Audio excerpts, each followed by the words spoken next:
Welcome to Astrology 101. Glad you were able to make it today. Now, the first thing we're going to learn about astrology is the glyphs. And that's what this whole entire class is going to be about. And the reason we're going to learn about glyphs, or essentially the alphabet of astrology, if you will.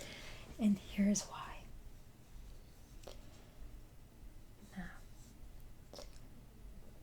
These are just some of the glyphs or symbols that are used typically in astrology. Now,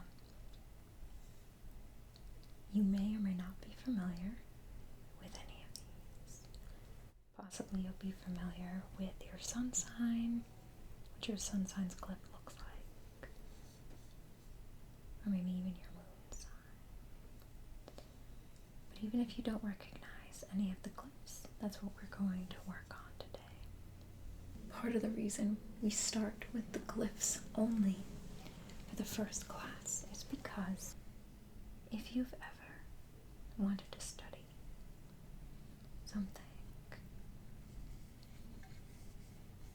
like astrology, which is why you're here, or palmistry, or any kind of esoteric art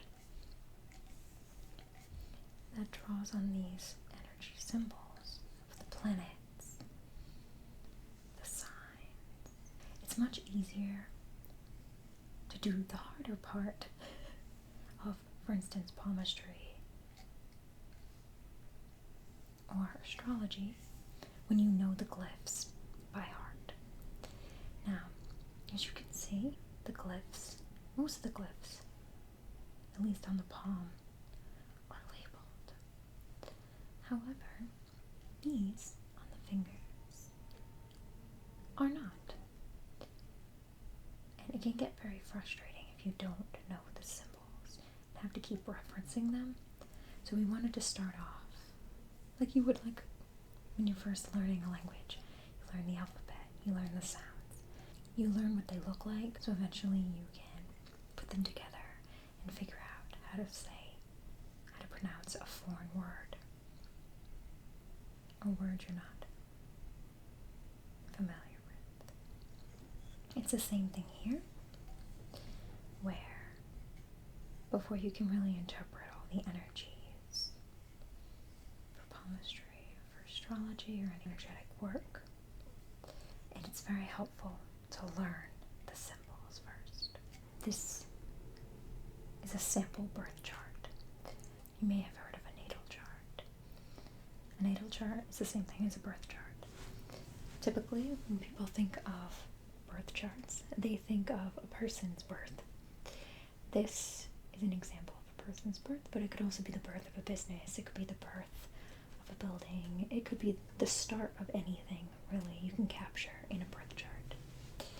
Now, we're not going to go completely into the houses and the signs and the planets and what they represent energetically. I'm going to start off small, and even the small that we're starting with is quite a bit, because we're looking at the signs, the planets, and some other miscellaneous glyphs. And there's quite a bit, but no worries. We will go through it one step at a time, okay? I just want to demonstrate why we want to go over the glyphs first, because when you look at a chart, it can be very overwhelming. Now in this one, the signs are written out in words, but they could have been like that plate and have been shown in the glyphs instead of being written out.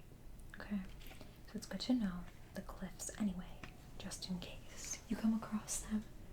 Different astrological software will show the chart in a similar fashion, but there are differences depending on what software you use. So they could show the glyphs completely and not show the words. And it's already quite a bit to look at when you look at a chart, especially if you've never seen a birth chart before. It can be very overwhelming to see this. And interpretations can get very in-depth, but everything starts from a foundation, and the best foundation I found to avoid unnecessary stress when looking and trying to interpret and learn astrology and to interpret a birth chart is to learn the symbol so that you can automatically look at this and say, I know that Pluto is in the second house in the sign of Scorpio, and that Pluto is the planetary ruler of Scorpio. Now when you look at these symbols, there's quite a bit. There's also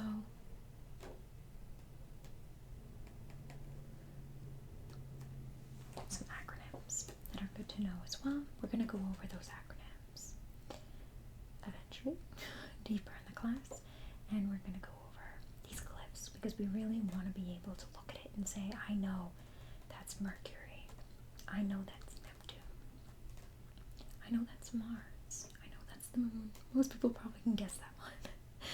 I know that's the sun.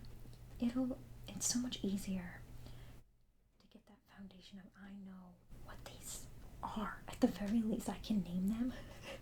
That's essentially the reason why we're going to start with glyphs. And we're going to demonstrate this to you and try to help you memorize it in different ways. Some of those ways will be conventional, writing it out, practicing over and over again. This is that. Repetition, right? Helps quite a bit. But we're also going to try helping you memorize this in a very tactile way and a childish way, essentially, because I find that just because you're an adult doesn't mean that you learn necessarily differently. You may have more background knowledge potentially than a child does, but the whole idea of getting a feel for it in your body can make a world of difference when you're learning songs, or little memorization techniques can help tremendously as well. So we're going to go over that step by step, and in between each kind of batch of lessons that we do, we're going to have little brain-cations where we're going to relax so that your mind can rest, because there is going to be a lot that we're going to go over and it's going to take some time to learn. So please don't feel that you have to know absolutely everything and be able to recognize every single sign and symbol and glyph immediately. You don't have to. We're also going to give you some course materials so you can review this at your leisure. Okay. Once again, it's just a 101 class, just an introduction. Although we're talking about the glyphs, the symbols in astrology, we also want to discuss some other things that will be just helpful. I want to repeat certain aspects that will help you later on. So for example, the order of the planets in the solar system itself is very helpful once you learn about inner and outer planets and the difference between them astrologically. It's also good to know the order of the zodiac signs, the Western zodiac signs. It's also good to know what are those signs to the elements, what element is associated with each sign, what planet rules each sign. And when we say planet rules each sign, the energy of a certain planet essentially kind of vibrates in the same frequency as the sign. So certain planets are associated with certain signs are associated with certain planets. And the planetary rulers of those signs are good to know when you delve deeper into astrology. So you don't have to memorize the order of everything right now, but I just want to repeat it enough where hopefully it'll just get stuck in your head and it'll be natural and you'll just know it and you didn't even know you knew it. Now, to begin, we're going to start with this up here. I know you can't really see it from where you are because you're a bit far away. I will bring it to you. But I just want to say that we are chunking each of the glyphs in certain ways. Like I said, I want the order to just be in your head for certain things. So up here we have the order of the planets in the solar system. We have the order of the planets in relation to the signs. We have the signs here, the elements, the major aspects, and some miscellaneous glyphs as well. Although I call them glyphs, but technically some of them are acronyms, but they're still useful to know. And we're going to begin. Alright, now we'll chunk this, okay? I know it's a lot. It's quite a bit. These are just some of the major ones that we're going to go over. Some of these are repetitive. So for example, these are planets in the order that they are in the solar system, except for the moon. And over here we have the order of the planets in relation to signs. Now, if you're not familiar with astrology at all,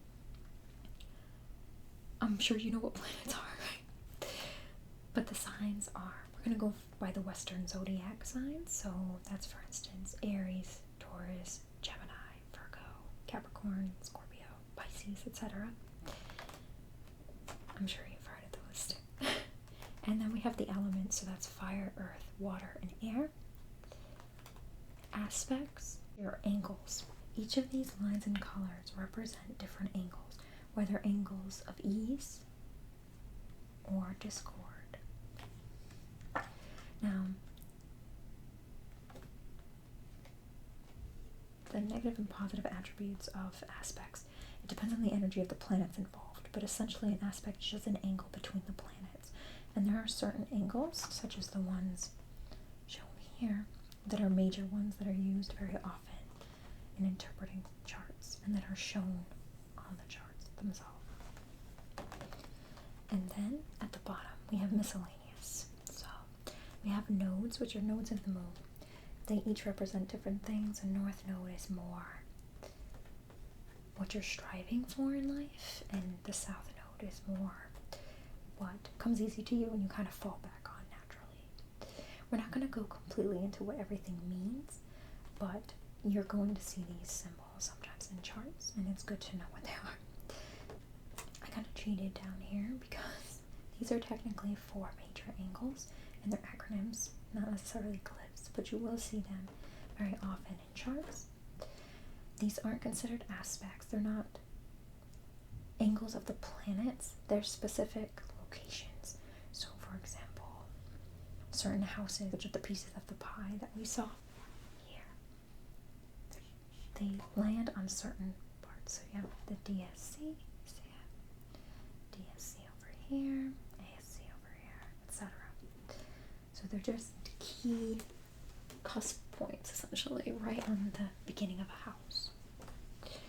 Now, if that sounds like mumbo jumbo to you, don't worry about it. Our main focus is the glyphs, learning what they look like, being able to identify them in some way, shape, or form. And even if you can only identify some, that's better than nothing, because if you know the names of the others, by process of elimination, you can figure out the other ones that you're missing.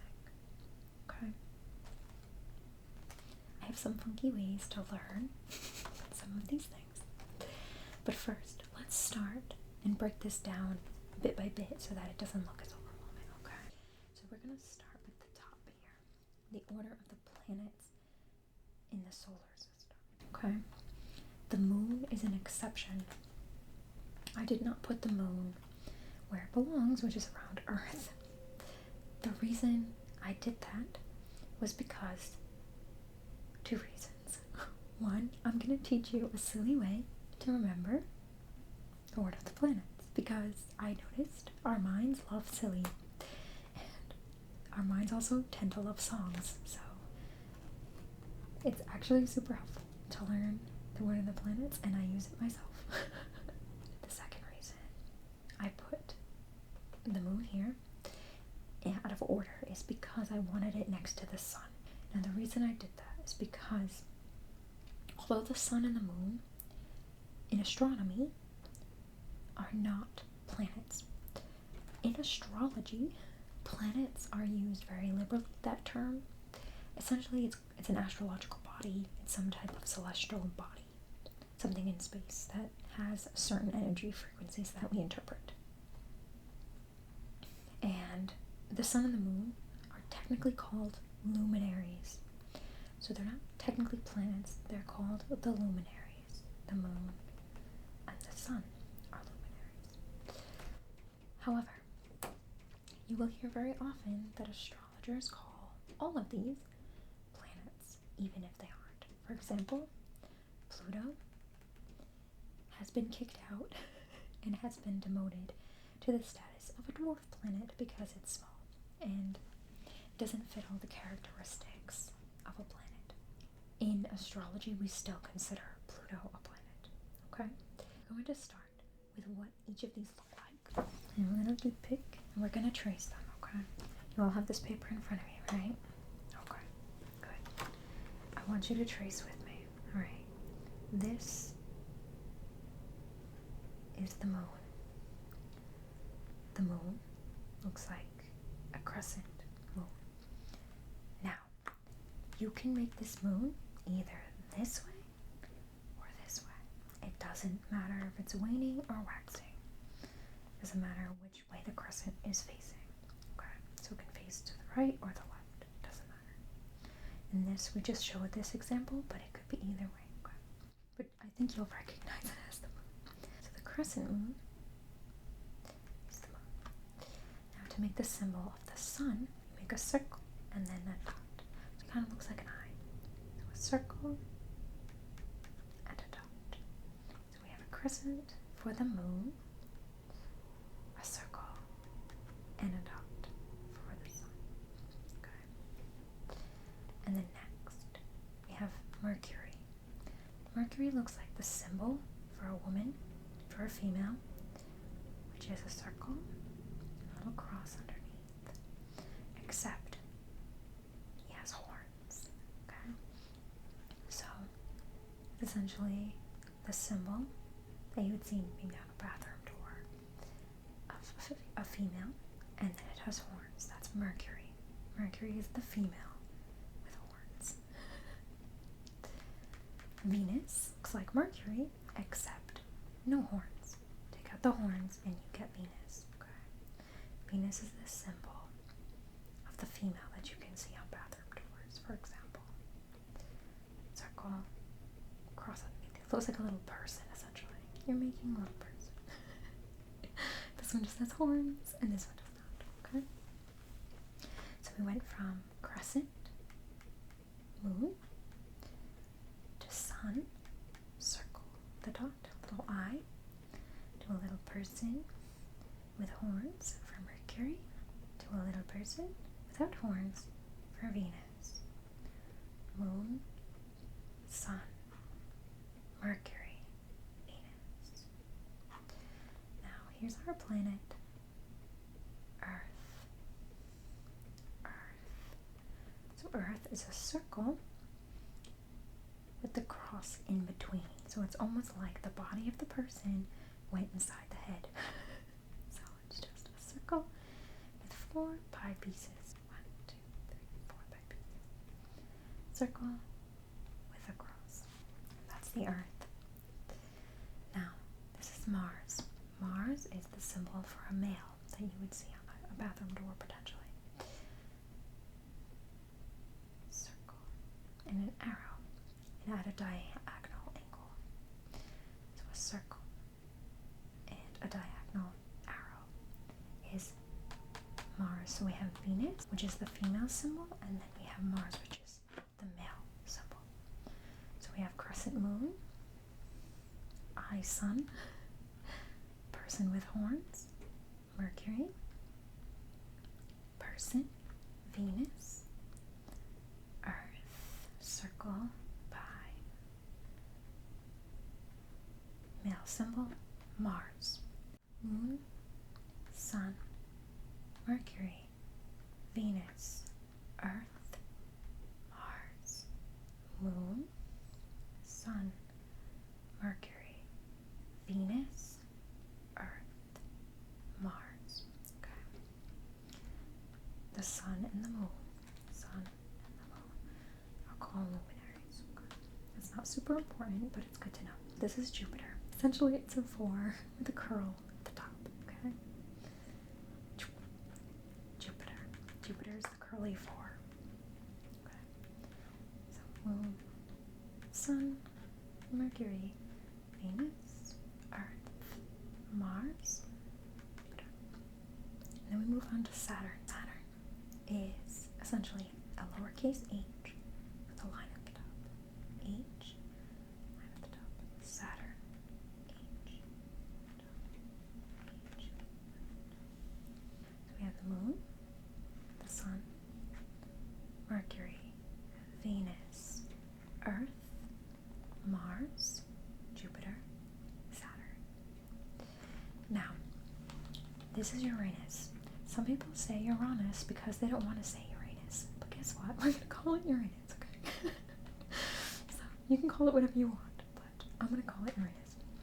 Now, there are two major ways to draw the glyph for Uranus. So you might see either one. I feel like this one's more common, but occasionally you will see this one.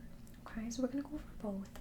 So for Uranus, I like to start with the ends. So it's kind of like a little curve, line in between.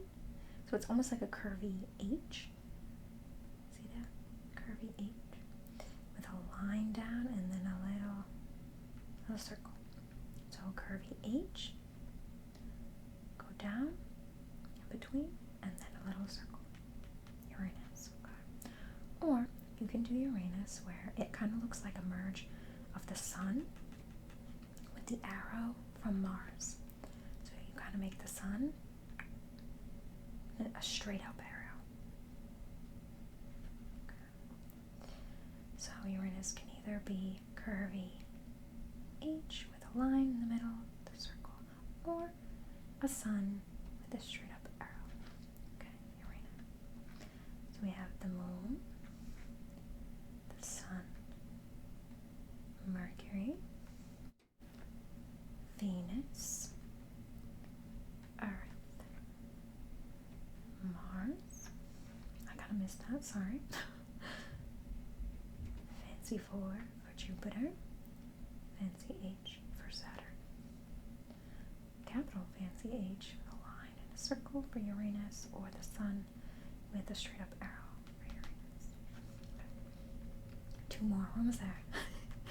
We have Neptune next. Neptune, if you know a little bit about mythology, Neptune is the god of the sea, and he has a trident, which is a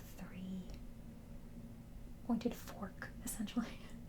So if you can remember that Neptune is the ruler of the sea and he has a trident, you can remember the trident is the symbol of Neptune.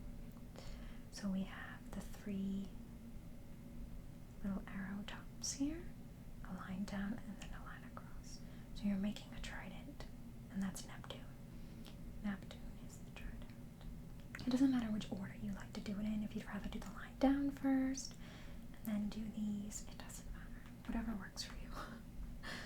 Alright, so we have the moon, the sun, Mercury, Venus, Earth, Mars, Jupiter, Saturn, Uranus, either one, and Neptune. Now, finally, we have our little planet, which is Pluto. Pluto also has 2 main symbols. Sometimes you will see this one, sometimes you will see this one. I feel like this is more common, but this one shows up quite a bit. So it's good to know both, just in case. So for Pluto, think P. It looks like a lowercase p with a line underneath. Lowercase p with a line underneath.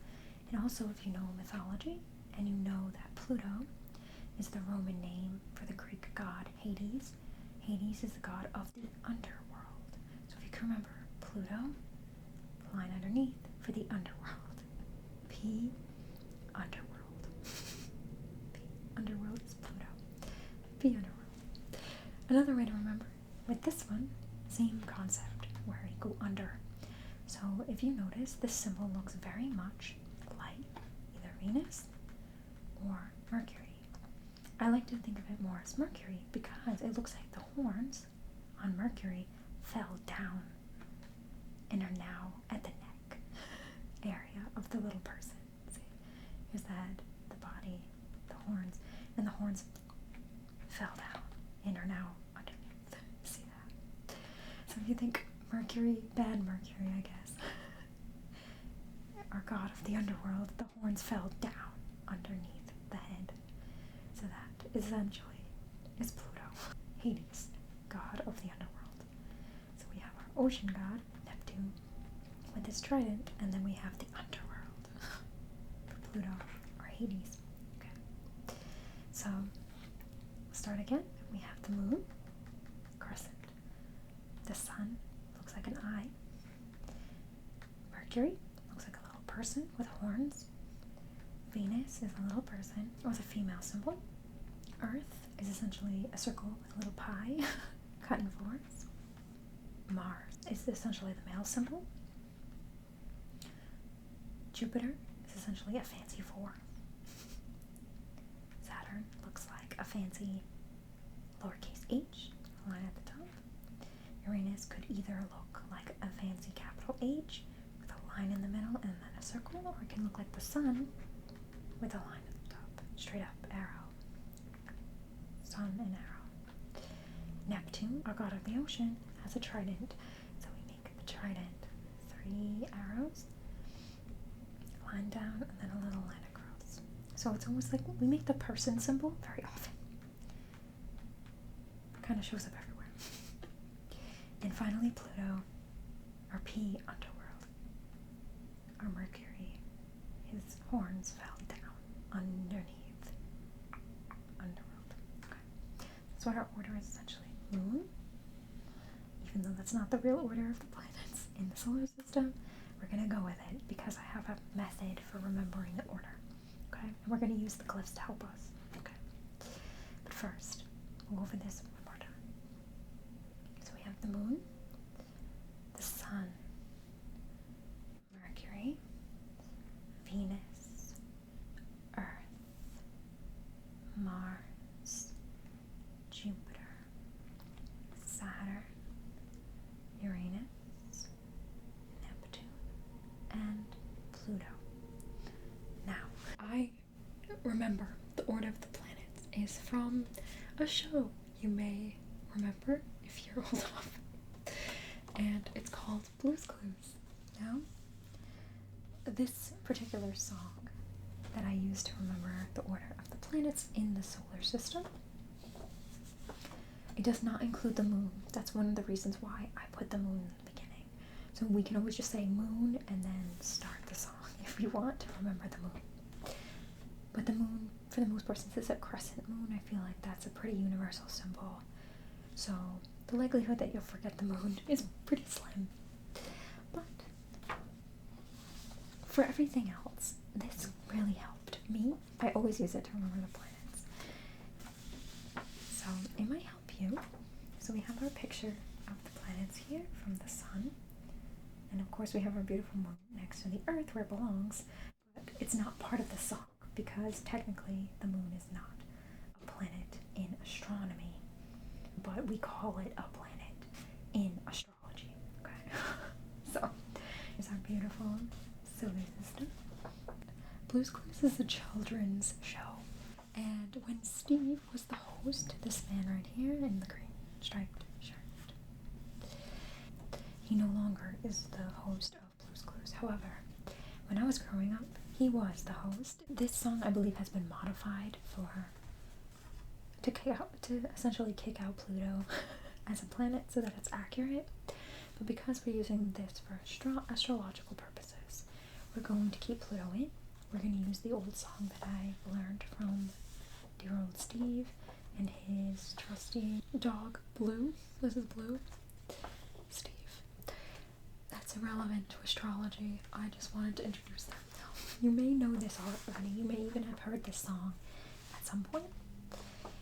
I call this, though, essentially it's called the Planet Song, but I called it the Approximate Planet Song from Blue's Clues. The reason being, for some weird reason, I added a lot of ands in there. It just sounds better to me. So, it's not perfect word for word the way the song is in the show, but it doesn't matter. It gives you the order of the planets. So we're going to learn it this way. And what I did was write down the glyphs instead of the words of the planets so that we can remember, we can practice what we just went over. I understand we went over it only a couple times. If you don't know the symbols yet, don't worry about it. We have plenty of time left in class to go over it, okay?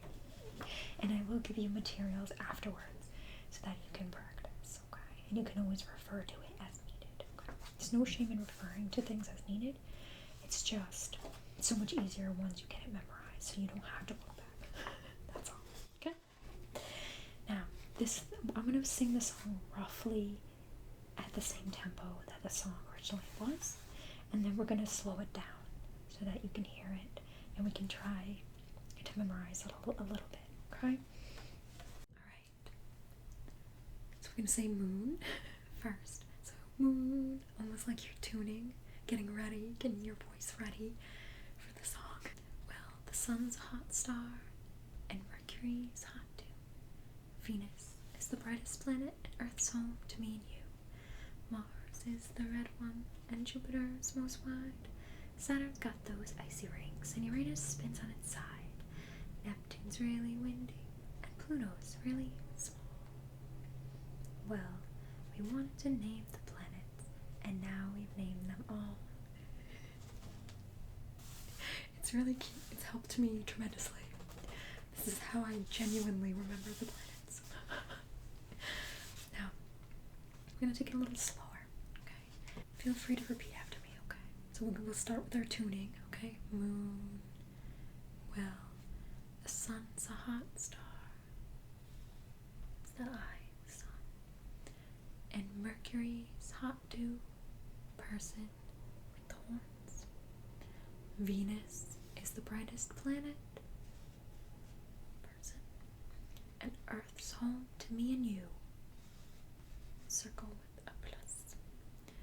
Mars is the red one. The male symbol. And Jupiter's most wide. Fancy form. Saturn's got those icy rings. So fancy H. And Uranus spins on its side. So this is the fancy capital H with the line and the circle at the bottom, or the sun with the arrow on top is Uranus. Okay. Neptune's really windy. So we have the trident. And Pluto's really small. So we have that P with the underworld there. And then we have evil Mercury. The horns fell down. Okay. Underneath that. Well, we wanted to name the planets, and now we've named them all. Right. I will give this to you so you can sing whenever you want to, okay? And feel free to look up the real song if you want to hear them sing it. So we're going to do this again. Ready? So moon, we'll do the crescent, we'll just write it in. We'll trace it. Moon. Well, the sun's a hot star, and Mercury's hot too. Venus is the brightest planet, and Earth's home to me and you. Mars is the red one, and Jupiter's most wide. Saturn's got those icy rings, and Uranus spins on its side. Neptune's really windy, and Pluto's really small. Well, we wanted to name the planets, and now we've named them all. I'll do that one more time because it's fun, okay? And it's a really good way to remember key aspects of the planets too. So for example, Venus being so bright, or Mercury, because it's close to the sun, it's very hot. That Saturn has the rings, Uranus spins on its side, Neptune really windy, and of course Pluto is small. So it's actually very helpful as a song, generally. Even if you just wanted to learn some key characteristics about the planets and the order of the planets in the solar system. Alright, so we're going to do this one more time. We're going to say moon. Remember, it's that crescent shape. Moon in the beginning to tune up, okay? Moon. Well, the sun's a hot star, and Mercury is hot too. Venus is the brightest planet, and Earth's home to me and you. Mars is the red one, and Jupiter's most wide. Saturn's got those icy rings, and Uranus spins on its side.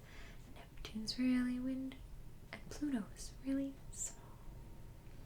Well, we wanted to name the planets, and now we've named them all. What I'm gonna do is I'm gonna stick the moon on here, okay? Because I didn't stick the moon on here before. The moon is a crescent shape. In the show, they don't have the moon mentioned at all, but we're going to use it for our purposes so we remember the luminaries of the sun and the moon, okay? even though the moon is next to the earth in reality. Okay? But use the moon to tune. Okay, so moon, and then you can sing the song. Okay. So I'm gonna give this to you to keep. Everyone's gonna get a copy of this so that you can remember where this came from, essentially. Remember the song so that you can memorize it, because I purposely memorized it because I love it a lot. I think it's very helpful. Okay. So this is for you, right? Everyone's gonna have their own copy. So just sing it at least one more time. We're gonna say, so moon, the sun's a hot star, and Mercury's hot too.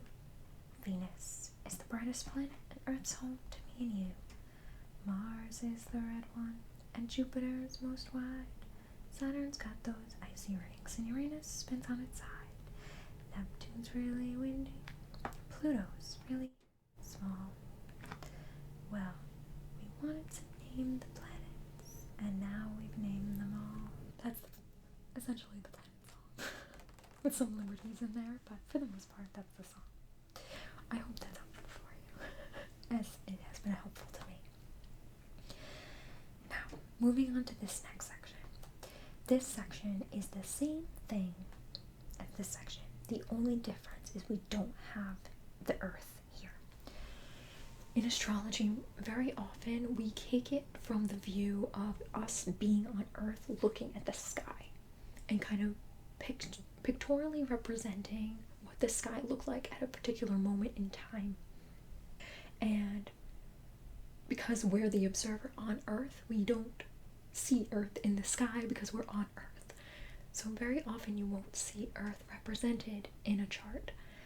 However, some charts do show Earth where it actually really was in the sky, even though we look up and we don't see the Earth because we're on it. So some charts really do show the Earth, which is why I showed you what the symbol is, because Earth tends to be the free will trump card kind of thing in some charts. So very often you won't see the Earth, but occasionally you might see it. So I wanted to familiarize you with what it looked like, that circle with the cross in the middle, just in case you do come across it and you're like, what is that?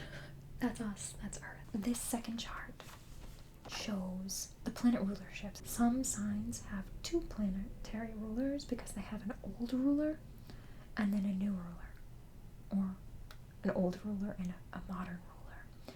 And the reason they had an old ruler is because we only could see certain planets in the sky with the naked eye. Once we started getting more advanced technology, telescopes and things, we were able to see that there are planets beyond what the human eye can detect. So, for example, our planets farthest from the sun, all of them can be seen with the naked eye. So some of these planets show up as a modern planetary ruler because their energy is a match for that sign, essentially. But I wanted to skip this section for now, partly to give you a break from our planets, because that song's probably stuck in your head now. But also because I want to go over the zodiac signs themselves, and I do have a way to memorize these as well. I don't have a song, but I have a silly acronym that might help, because there is a particular order of them. So we're going to skip this for now. We're going to start with Aries. Now, you see these squares around the zodiac signs? Those are not part of the glyphs. The only reason they're there is because I couldn't find them without that square on the internet. That's why. So I'm sorry for that. Ignore the squares. Okay. Alright, if we start with Aries. Aries is the first sign. So we have planets, luminaries, and we have signs. Now the zodiac signs start with Aries. So Aries is a ram, the animal ram. So it's essentially horns. A line with horns. Aries. Line with horns. Hang on, let me grab my tool. It's a line with horns. Aries. Okay. is Taurus. Taurus is a circle with horns. It looks like the head of a bodiless Mercury. So Mercury up here, it looked like a person with horns. Essentially, Taurus is that symbol without the body. So if you take away the body, you have Taurus. So just the head is Taurus. Okay, so circle with horns. So we have Aries and Taurus. Next, we have Gemini. Gemini is the twins. So you see two lines, and then these slightly curved top and bottom pieces. So two lines, a roof and a floor, curved roof. Okay. That's Gemini. Aries, Taurus, Gemini. Next, we have Cancer. Cancer is the crab, so it almost looks like little crab claws facing different directions. There's a head, and then there's a little tail. So we have a worm, which is Leo.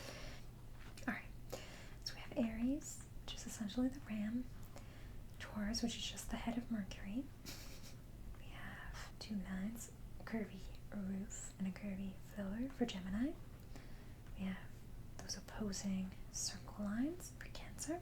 And we have the head with the worm for Leo. Okay. Next up we have Virgo. Virgo looks like a fancy M with essentially a circle. It does extend a little bit over here, but that's not super important. If you recognize M with the circle at the bottom, that's Virgo. Okay. Sometimes the symbols can be stylized differently, so it might take a little bit to recognize them, but if you roughly know the outline of them, you'll figure it out. You'll know what you're looking at. So we have Aries, Taurus, Gemini, Cancer, Leo, Virgo. Then we have Libra.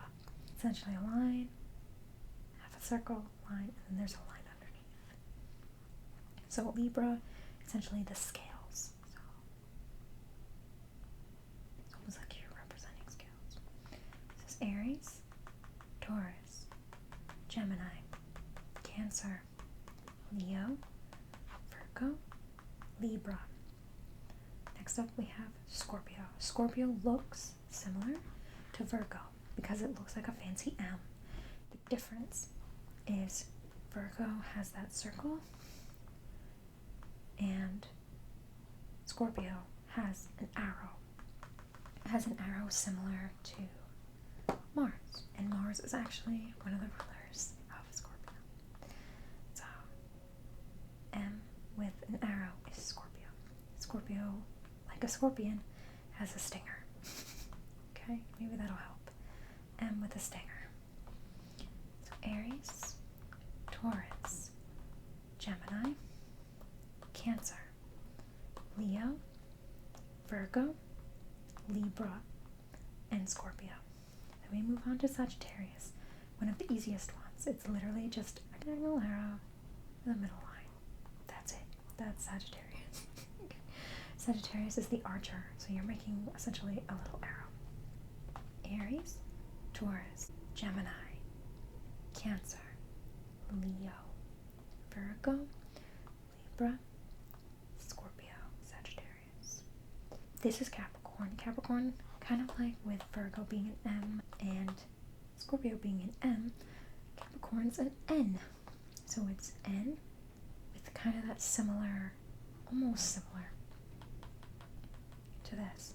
So this almost looks like a ribbon where you can see little edges coming out. Here though, it's more sideways, so it kind of skirts under itself. So it's an N with this circle that goes underneath. So N with a circle. It's Capricorn. Aries, Taurus, Gemini, Cancer, Leo, Virgo, Libra, Scorpio, Sagittarius, Capricorn. This is Aquarius, so it literally is just water. It looks like water. So 1, 2, 3. 1, 2, 3. So you make waves. 1, 2, 3. 1, 2, 3. That's it. there's Aquarius. Aries, Taurus, Gemini, Cancer, Leo, Virgo, Libra, Scorpio, Sagittarius, Capricorn, Aquarius. Your last one is Pisces. Pisces kind of looks like a fancy H. Capital H, almost like the top half of Uranus. So it's essentially a fancy H. That's Pisces. So once again, we have Aries, Taurus, Gemini, Cancer, Leo, Virgo, Libra, Scorpio, Sagittarius, Capricorn, Aquarius, and Pisces. Okay. Now, the way I remember the order of them is partly because I know a little bit about them, so I'm able to figure it out, and I also know what zodiac sign is my sun sign, and I know people with signs that are near mine, so it helps me memorize certain orders that way, because personal connections really can help the brain remember things. However, I came up with a silly acronym that just might help. Okay. So my silly acronym is A T G C L E L S S CAP. I recognize this looks like nonsense. The way I kind of think of it is ATGC. If you remember in school learning about DNA, there's something called adenine, thymine, guanine, and cytosine. And adenine and thymine go together, and guanine and cytosine go together. Aries, Taurus, Gemini, Cancer. So if you remember the order of DNA, the adenine goes to thymine and guanine goes to cytosine. You can remember Aries, Taurus, Gemini, Cancer. Okay? This, I have a silly little saying. So Leon ventures liberally on the SS cap. Now, this is silly, and I've noticed the mind doesn't care if it doesn't make sense, as long as it makes sense to the mind, if that makes sense at all.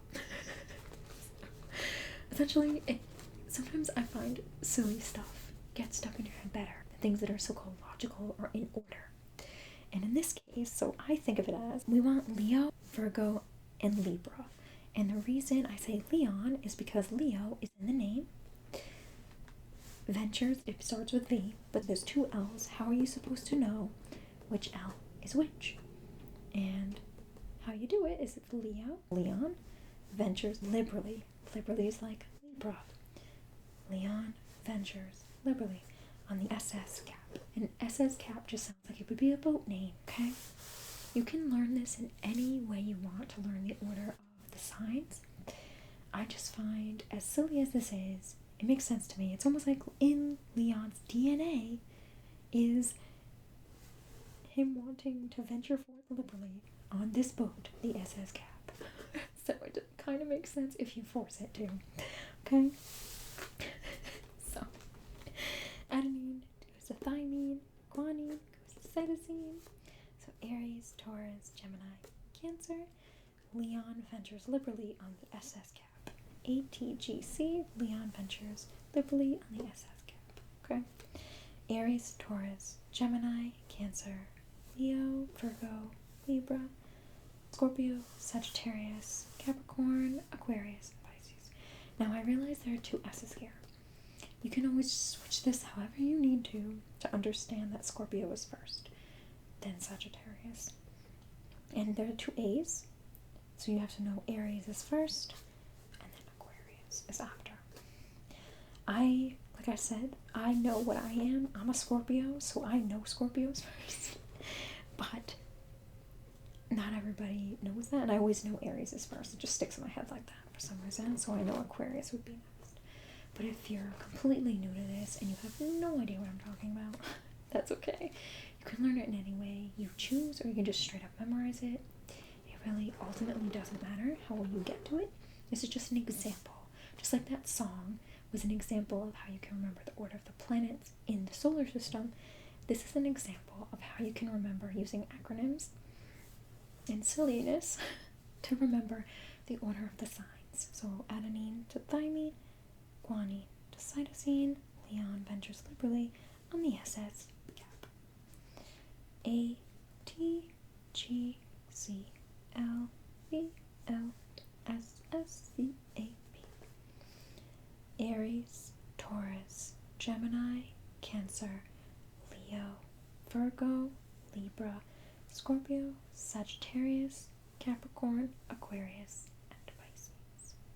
To make this a little clearer and to make it almost a little more logical for those that are more logically minded, you could see it as, because it's in his DNA, adenine, thymine, guanine, cytosine, Leon ventures liberally on the SS gap. Once again, that is because it's in his DNA, Leon ventures liberally on the SS gap. Okay. Once again, this is the order of the signs: Aries, Taurus, Gemini, Cancer, Leo, Virgo, Libra, Scorpio, Sagittarius, Capricorn, Aquarius, and Pisces.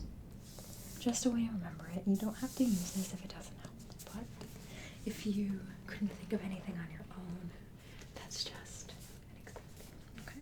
And it might inspire different ways to remember it for yourself.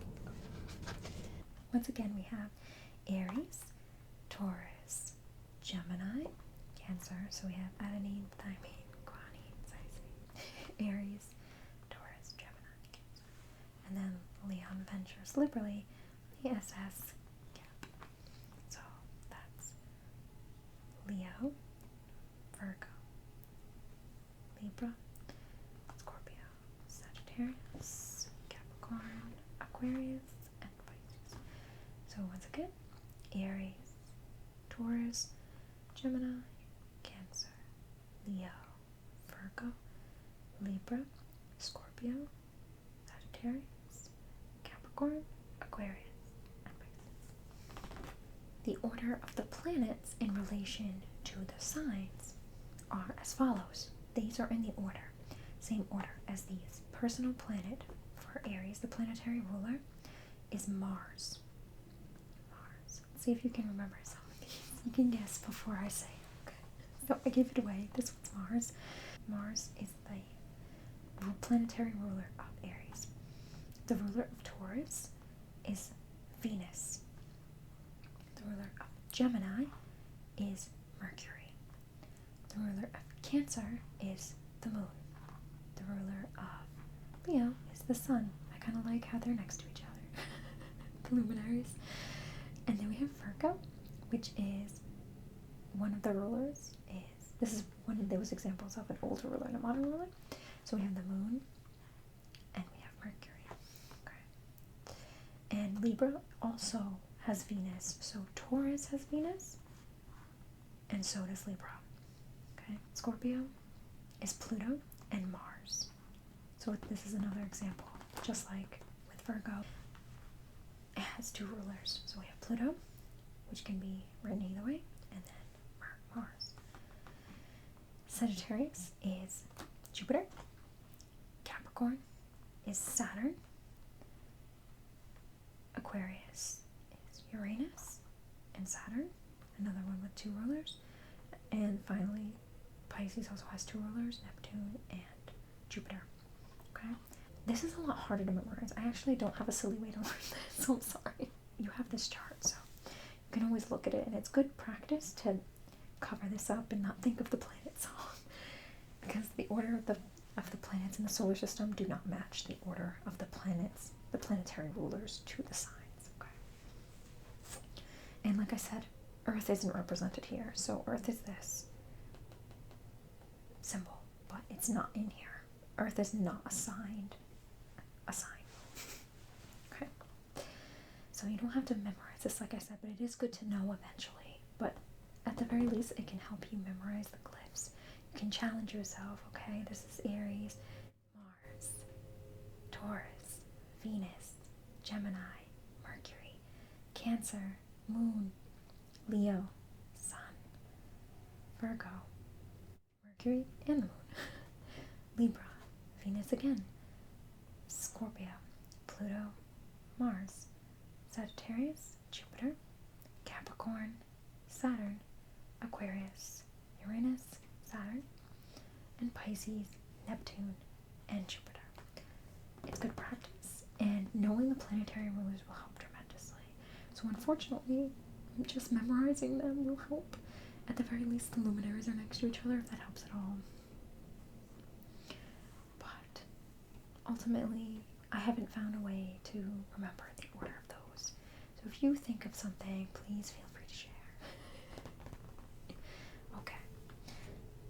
The elements. The elements go in a particular order. They are fire, earth, air, and water. So F-E-A-W. I think of it as Fea, even though it's not it's not spelled correctly. So Fea, F-E-A-W. Fire, earth, air, water. Okay, that's one way you can remember the order. The reason you want to remember the order is because each sign also doesn't just have a planetary ruler. They have an element assigned to each one as well, in order. First, we're going to go over the symbols. So the symbols literally are just triangles. Some of them have lines and some don't. That's it. The triangles are the elements. So fire, think of a fire where like the fire goes up, right? Heat rises, fire goes up. Your triangle's up. An upright triangle is fire. You think of, and for earth, it's pointing down and it's stuck there in the earth, okay? So that would be your downward triangle with a line. The line, I show it here as going across at the bottom. Some people put it more in the middle of the triangle. It doesn't matter. You will recognize it because it's down and it's right in the earth. There's a line there. Okay, it's stuck in the earth. Earth, fire, up. Earth, stuck inside the earth. Okay. Air, I think kind of loopy, up in the air, right? Up in the clouds. So this one, like earth gets stuck in the earth, air up in the clouds, water runs downhill. Downward facing triangle. Okay? It flows. It's not stuck in the earth, it flows down. Water flows down, flows down, flows down. Downward facing triangle. So we have fire, earth, air, and water. Okay? So fire, earth, line, air with a line, and water. And once again, you don't have to memorize this right now, but it does help to know. So if you memorize the order of the signs, if you remember Fea, fire, earth, air, and water, so you know the order, you will know which sign is what. So fire starts it. So Aries is a fire sign. Fire sign. That's the element for Aries. Fire. Taurus is earth. Gemini is air. Cancer is water. And of course, we only have 4, so we redo it. Now we go back to fire. So Leo is fire. Leo also has the sun as its planetary ruler, which is fire. So if that helps remembering that Leo is fire, Leo has the sun as its planetary ruler. So Leo, then we go earth again, so we have Virgo is earth, Libra is air, Scorpio is water, Sagittarius is fire, Capricorn is earth, Aquarius is air. I know the symbol is water for Aquarius because Aquarius is known as the water bearer. It's not a water sign though, it's a tricky one. It's not a water sign, it's an air sign. Pisces. Your fire signs are Aries, I think 1, 2, 3, 4, Leo, 1, 2, 3, for Sagittarius. So those are your fire signs. Aries, Leo, Sagittarius. Some people, to remember it and to make it short, say Aries, Leo, Sagittarius. Earth is the second one, so it's fire, earth. So Taurus, Virgo, and Capricorn are your earth signs. So Taurus, Virgo, Capricorn, earth. For air, we have 1, 2, 3. So Gemini, Libra, Aquarius. Water is the last one, so it's the fourth one. It's Cancer, Scorpio, and Pisces. Cancer, Scorpio, and Pisces. So we have fire, earth, air, water, Thea, Aries, Leo, and Sagittarius are fire signs. Taurus, Virgo, and Capricorn are earth signs. Air signs are Gemini, Libra, and Aquarius. And water signs are Cancer, Scorpio, and Pisces. Fire, earth, air, and water. Okay. Now, your aspects, or the angles between your planets. Okay, some major angles. These are not all the angles. These are just some major ones that you'd see. This one is a circle with a line. It's called a conjunction. Conjunction. This is a triangle. It's a trine. I know it looks exactly like this because it is, but they're used in different contexts. So if you were to say the Sun trines Saturn, you're using this as trine. But if you're saying that a fire sign is Aries, you would use the same symbol, but you'd know it was fire by the context, essentially. Okay? So even though this is technically also the fire symbol, this is also an aspect symbol for trine. Think triangle, trine. Okay. This is called a sextile. So it looks like a fancy star or kind of like a snowflake, a little asterisk. So conjunction, trine, or fire, and sextile. This is an opposition. So you have two circles pulling at each other in opposition. So circle, circle, line between. Circle, circle, line between is an opposition. Okay? They're pulling against each other. Opposition. Conjunction, trine, sextile, opposition. This is a very obvious one, which is great because we need that, right? When we're memorizing things, it's a square.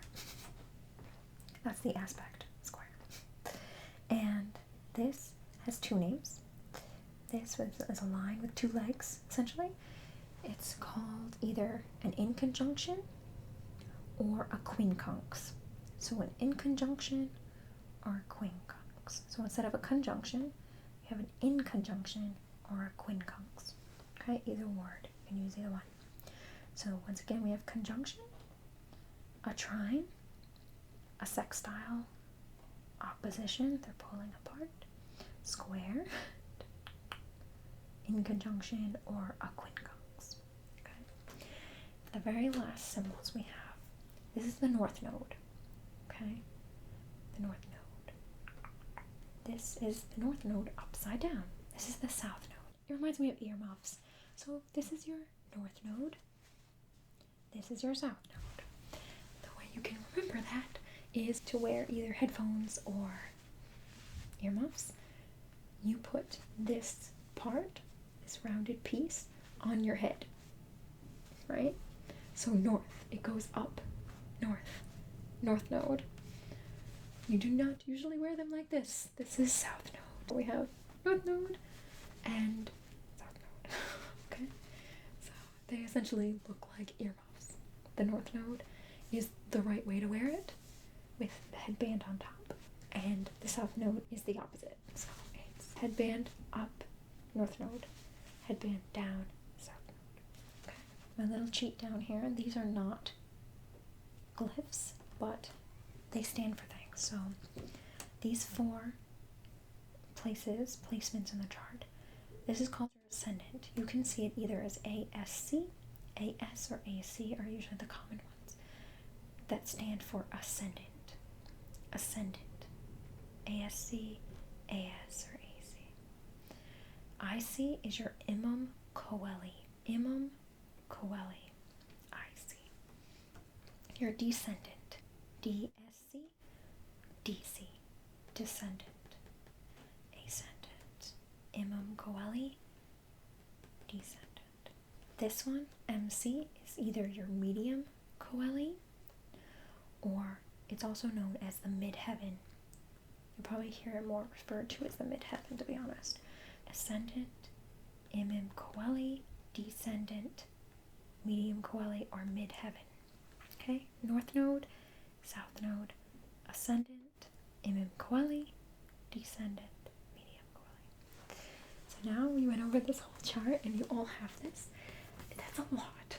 I know it's a lot. But it's a good foundation for what's to come. Okay? You all have before you a sketch pad and a pencil. Okay? And you are going to practice writing the glyphs yourself. Everyone has this sheet in front of them as well.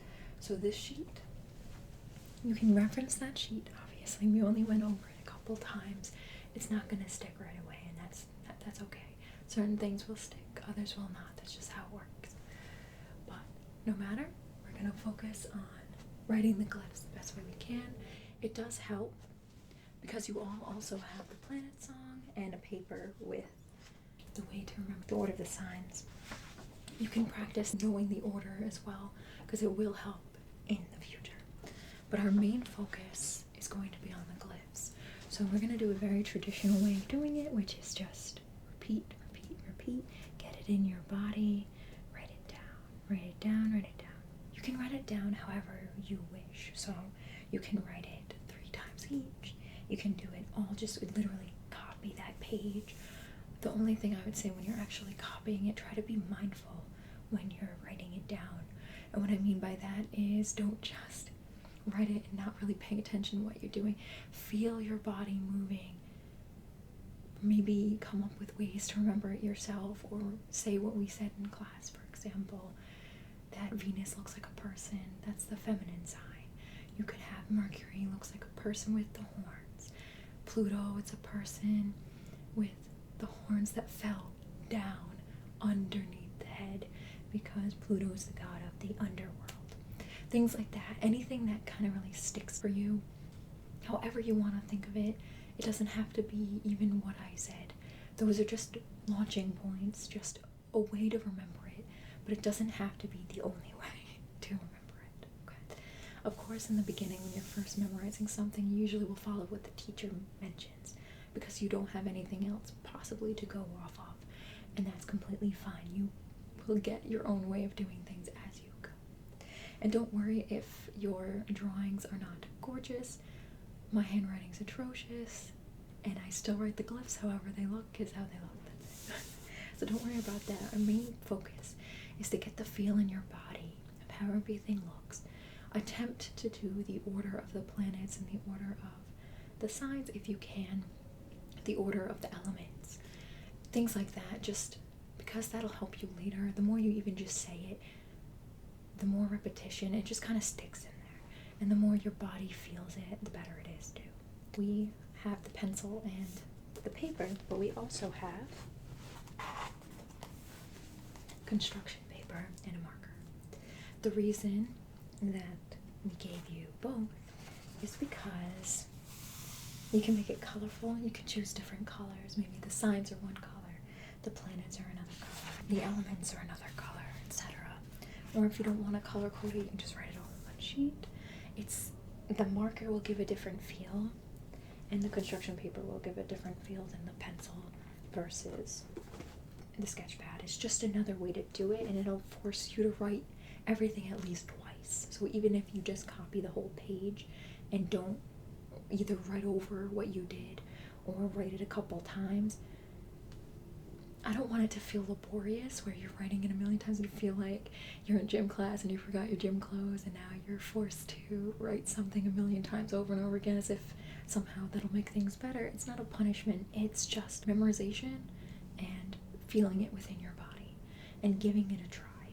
Even if you learn something like Reiki, for instance, sometimes the teacher will actually have you write the symbols out or at least air trace it or something like that so you get it into your body. If you never write it and you just see it, it tends not to stick as readily as when you put it in your body. So we will have many opportunities to feel it in our body, but this is just the very traditional way to do it. Put it on paper. So we're going to try the 2 different papers and the 2 different writing utensils. Okay. Do it at your own pace. Be sure to write it the way you want to. So we want to write it correctly or as correctly as possible as the sheet dictates, as it shows you. But you can do just the planets over and over and over again, then move on to the signs, then move on to the elements, the miscellaneous signs, the aspects, etc. Or you can just write them a couple times in a row, rewrite them over and over again for yourself. Try to memorize it. If you can't remember certain ways to remember it, like I had given you, and you can't think of ways of your own, you can pull me over, ask me questions, and I'll be happy to help, okay? Alright. So you can get started on that, and then after this we'll take a short break, okay?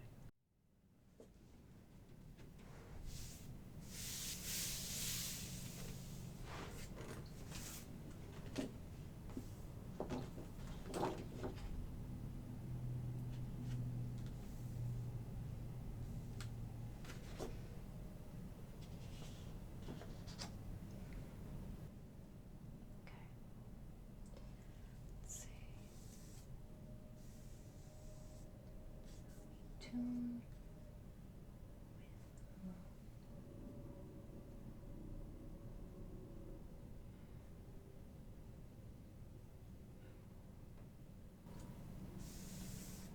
well,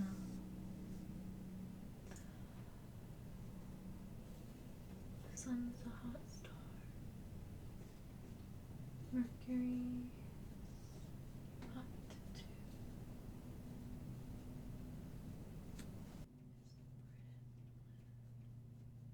Earth's home to me and you. Mars is the red one.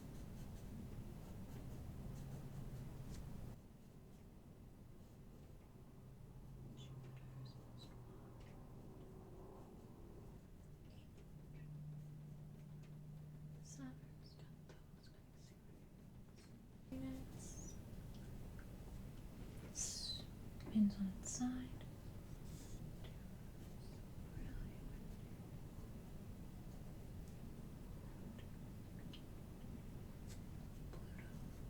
Really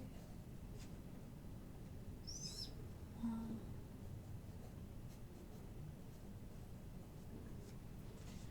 Well, I wanted to name planets, and now I've named well, the sun's the hot star, and Mercury's hot too. Venus is the brightest planet, and Earth's home to me and you. Mars is the red one, and Jupiter's most wide. Saturn's got those nice rings, and Uranus spins on its side. Neptune's really windy. Pluto's really small. Well, I wanted to name the planets. Now name them all. These Aries is Mars, so Mars looks like a circle with coming out diagonally. So it's the male symbol, Mars for male. Venus is Taurus's ruler. Venus looks like a person or the female symbol. Maybe that's how I can remember it. Aries is Mars, the male symbol, and Venus, feminine, second symbol. Okay. And then we have Gemini is Mercury. So Mercury looks like a person. Venus essentially with horns. So with Hallmark is Mercury. Cancer is the moon, so it can be this way or this way. Leo is the sun. The sun's just a circle, a dot, an eyeball. This is the sun. Who's next? Virgo is 2, so we have Mercury again and then the moon. Mercury is the person, Taurus, and the moon is a crescent. Libra's Venus. Okay, so just like Taurus, it's Venus. So Venus again is the female symbol for a person. Okay. Scorpio is Pluto and Mars. Mars is also Aries. Pluto and Mars. So Pluto looks like a P with the underworld line underneath, or if Mercury's horns fell under the head, because Pluto is the god of the underworld, and Mars, Sagittarius is Jupiter, which is a fancy for Capricorn is Saturn, Aquarius is Uranus, and Saturn, Uranus is a capital H with a line down it in a circle, or it is the sun, a straight up arrow, which is lowercase h. The last but not least, we have Pisces. We have 2. It turns the trident. Oh, it's easy enough. Okay. And then, okay. Let me see if I can remember. So Mars, Venus, Mercury, Sun, Mercury, Moon, Venus, Pluto, Mars, Jupiter, Saturn, Uranus, Saturn, Neptune, Jupiter. For the signs, because it's in his DNA, Leon ventures liberally on the SS Cap. Aries.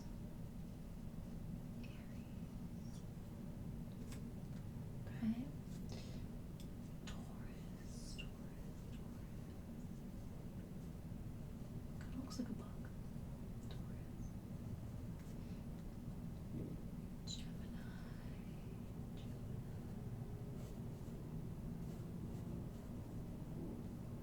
Cancer.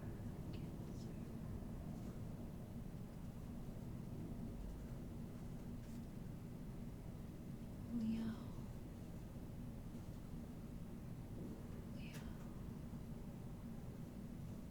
I guess that could be the main head. The lion's mane. Virgo is M. I don't. Yeah, kind of like that.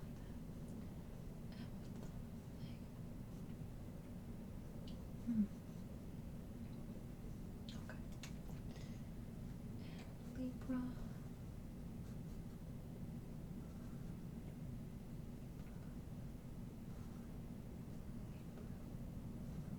Scorpio.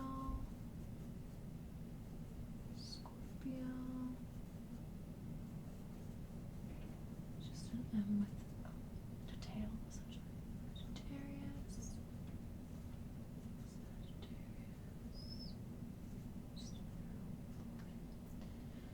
and okay, kind of. Capricorn is N. Circle.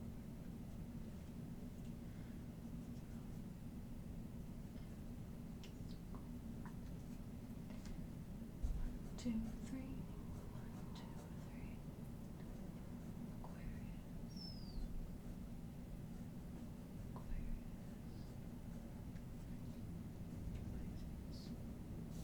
We have Aries, Taurus, Gemini, Cancer, Leo, Virgo, Libra, Scorpio, Sagittarius, Capricorn, Aquarius, and Pisces.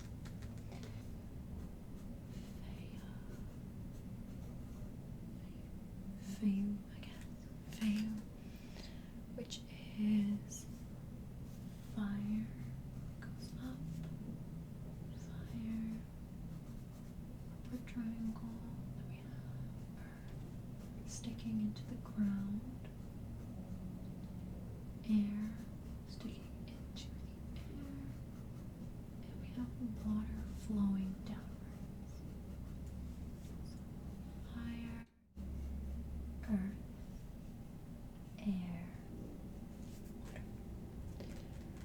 Okay, equal angles between planets. Make a line from the planets to the aspects to remember that. Alright, so the aspect, first one is conjunction. Conjunction. And trine, which also looks like fire. But it's an aspect. Trine. Just an asteroid. Sextile. Then we have the opposition.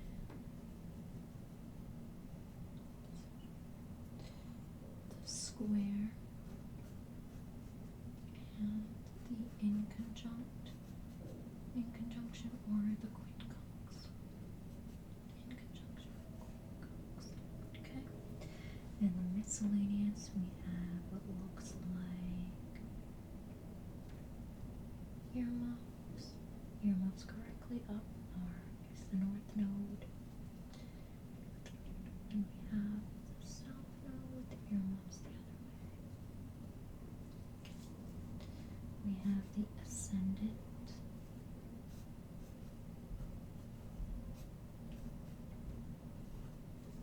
We have the imam coeli. We have the descendant. And we have the medium coeli or the mid heaven. Medium coeli or the mid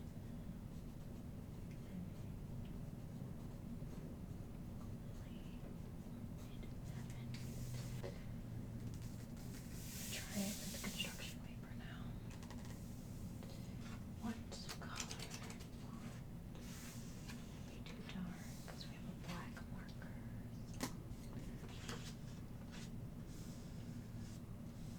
I think I'll use the green just because.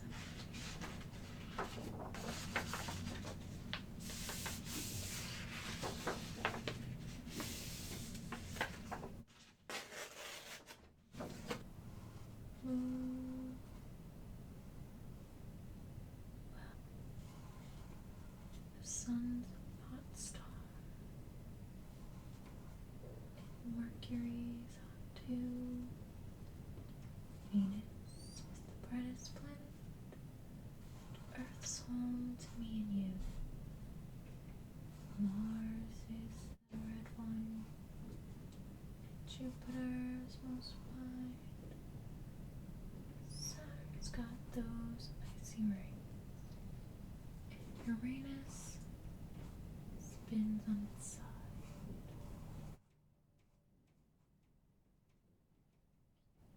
Neptune's really windy. And Pluto is really small. Well, I wanted to name the planets, and now we've named them all. So Aries is Mercury, the circle with arrow, Taurus, Venus, which is the person, so masculine and feminine. And then we have Gemini, which is Mercury, which is the person, or Venus with horns. Cancer, which is the moon. I'll do the sun. Virgo is once again Mercury. Then we have Venus for Libra. Again, Scorpio is Pluto.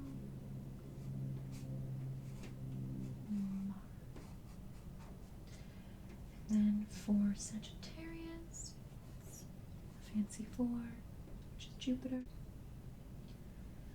Capricorn is the fancy H. So witness Saturn with the fancy H. Line. Aquarius is Uranus. And Uranus, Saturn, and then we have Pisces, which is Neptune's trident. Fire, earth, air, water. The aspects are conjunction, trine, sextile,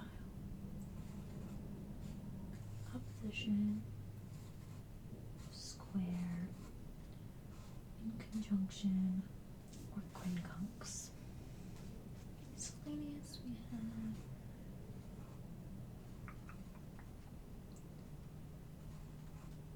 the north node, the south node, ascendant,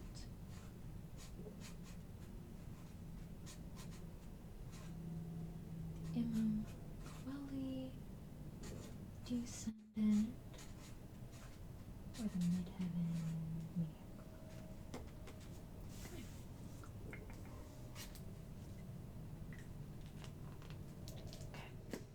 Alright, I was walking around and everyone did a beautiful job writing down their glyphs, saying ways to memorize it. I've heard some people doing the order, sometimes they did, sometimes they didn't. It's completely fine. We're gonna take a break, so this break doesn't mean that you memorize your glyphs on the break. I want you to not look at them at all. I want you to rest your minds. That's a lot to take in at once, especially if it's new material. And even if you're vaguely familiar with some of them, it still is a lot of information to take in at once. We need our minds to rest in between. Otherwise, we're not going to retain information as well as we could. And just for our sanity's sake, we're going to take a break, okay? Get up, stretch, you can walk out, we have some water, we have the restrooms are down the hall, one to the right. Wherever you need to go. If you want to just hang out, you certainly can do so. If you'd like to stay, we do have a little sound session that we do where we want you to focus on the materials that you used and notice their attributes. So the way they look, the way they feel, the way they sound. It's kind of like a mini sound healing, but not attaining the frequency or the vibration of a sound healing. It's more just for you to be immersed in the sound so you don't have to think about anything. You can just enjoy what you're seeing, what you're hearing. You can even close your eyes and just hear it. It's just a break. Okay, so we're gonna have a little brain-cation. Do whatever you need to do. Whoever would like to stay or pop in and out and hear and see the sound demonstration, you can certainly do so. Otherwise, we'll meet back here in a few minutes.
Welcome back, everybody. I hope you enjoyed your break. Now, we're going to practice. I'm sorry, it's a little chilly in here, a little loud too. We are on a very busy road, so there are a lot of weird noises, and we live in an old building, so the noises can get considerable, so I'm sorry for that. But I hope you enjoyed your break. Anyway, what we're going to do next is we're going to continue focusing on getting the glyphs in your body and looking at them, memorizing them, saying them out loud. Repetition, just to get it into our minds. Now, just because we're adults doesn't mean that the way we think is so radically different from a child's perspective or our younger selves that doing something children do to learn things or the way they're taught to do things doesn't mean it won't be beneficial for adults. So with that in mind, I went around to your tables. All the things that we use today you can keep. So I pushed them to the side, and then I replaced where your pads and your pencil and marker were. I pushed them to the side because we're going to be using next a tool that is originally designed for children. So this tool is called a double doodle board. On one side there is a whiteboard that you can use with 3 crayons. I gave everyone the 3 crayons, so you have this full set. One board's on one side, you flip it over, and the other board's on the other side. And you have all 3 colored crayons, so you have your blue crayon, your red crayon, and your green crayon. You can use whatever you want, you can mix and match, doesn't matter. The other side of the board is a weird gel-like substance underneath a film, and you can press on it. It's not as clear as they try to pretend it is when you're writing with it, so don't worry about that. The main thing is the feel of it in your body, looking at it, saying it over and over again, so don't worry about how it looks. We're going to use this board, and we're going to do the same thing that we did before with writing them down, but we're going to do them together. So I'm going to have my board, and I'm going to show you, and I want you to mimic it, okay? So, everyone has a better looking box than me. My box is a bit old. It's been well used. Everyone, please open up your boards.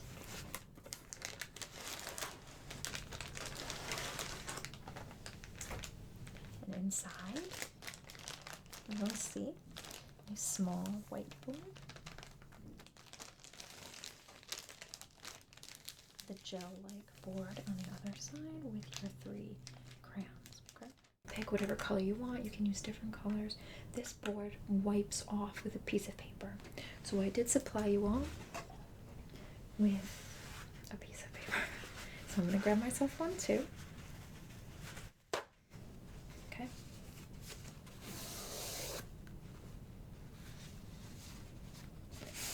You can write it as large as you want when we're working on the glyphs.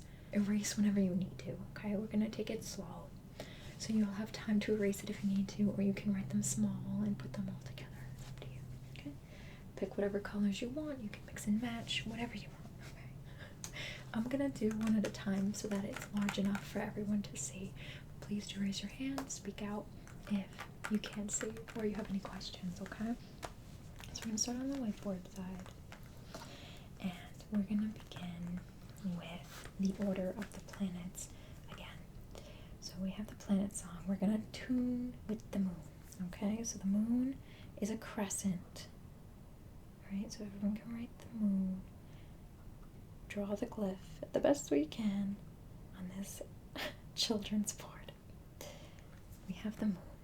You can write it either this way or you can write it this way. It does not matter. It's a crescent shape. Feel free to write over it a couple times. It doesn't have to be perfect or beautiful. As long as you know this is the glyph for the moon. Okay? And your next glyph is the sun's a hot star. So your sun looks like an eyeball. It is a circle with a dot in the middle. A circle with a dot in the middle is the sun. So the crescent was the moon. The circle with the dot in the middle is the sun. I apologize for the glare. We're gonna work with what we have, okay? So, next we have, and Mercury's hot too. So Mercury's a circle with the body of a person. So it looks like Venus, but it has the horns. So Mercury has the horns. Mercury looks like a person with horns. I made him a little crooked. He's supposed to be straight. Next is Venus is the brightest planet. So Venus is the brightest planet. She's just a body. Once again, she's supposed to be straight. I can't make straight lines. I'm very sorry. But she's just a person. So she's the female symbol. Head and body with little arms. Okay? Venus is the brightest planet. Earth's home to me and you. Okay? So Earth is a circle with a cross in the middle. Circle with a cross in the middle. It's Earth. Mars is the red one. So that's circle. Diagonal arrow is Mars. Mars is the male symbol. Just like Venus, the person, is the female symbol. So Mars is the red one. This is supposed to be diagonal. My apologies. And Jupiter is most wide. So Jupiter is the fancy 4. And as far as I know, there isn't a way to specifically write it. You don't have to necessarily do the fanciness first. You can make a 4 and make it fancy. Whatever works for you. Okay? Saturn's got those icy rings. So Saturn is a lowercase h, a line at the top. And Uranus spins on its side. Uranus has 2 symbols, remember. So we have the capital H one, and then you do a line down, and then the circle at the bottom. So Uranus. Or you can see Uranus as the sun symbol. So a circle with a dot, an arrow at the top, with the arrow going straight up. Neptune's really windy. Neptune, because Neptune's the god of the ocean. He has a trident, so we make his trident a line. So it's almost like we're making a person, like Mercury or Venus. But then we're going to do half a circle, a line straight up, and then we do 3 arrows. So we make a trident. A trident is Neptune. And Pluto's really small. So Pluto has 2 symbols too. So we have Uranus has 2 symbols, as does Pluto. Okay? And of course the moon can be flipped either one. Crescent. It doesn't matter which side the crescent faces. Okay? So for Pluto, Pluto is the god of the underworld. So P for Pluto, lowercase p, with a line underneath. Pluto is the god of the underworld. Or he looks like Mercury with the horns, a person with the horns, but the horns fell down under his face. So he's a person with the horns under the face. It almost looks like he's wearing a cape and he has the collars sticking up. Well, we wanted to name the planets, and now we've named them all. Alright, very good. Does anyone have any questions about that? Or did you want to share with the class maybe a way you remember making the glyphs? Or any observations, anything like that? Okay, that's fine. So we're gonna move on. We're gonna do the order of the planets, not in the order of the solar system like we did with the planet song we just did together. We're gonna do in the order of the sign rulerships. So each sign, zodiac sign, have at least 1 or 2 rulers. Some who have 2 rulers have a modern ruler and an ancient ruler. It's good to know which is the ancient ruler and which is the modern, but honestly, it doesn't really matter because both are rulers. Either one is important. astrologically speaking, depending on your perspective. So we're gonna go with the order of the planets, rulerships. Okay, so the first sign is Aries. Aries' ruler is Mars. So this one I'm gonna put all in a row the best I can with my wonderful artistic abilities so that you can see them, because I unfortunately haven't found a way to really memorize the order with something cute like the planet song or like the acronyms like I did for the order of the signs. So it's good to see them all in order again, just in case maybe it'll spark something for you to remember the order, or if you're just like me and you just memorize them, it's fine. Okay, either way is fine. So Aries is Mars.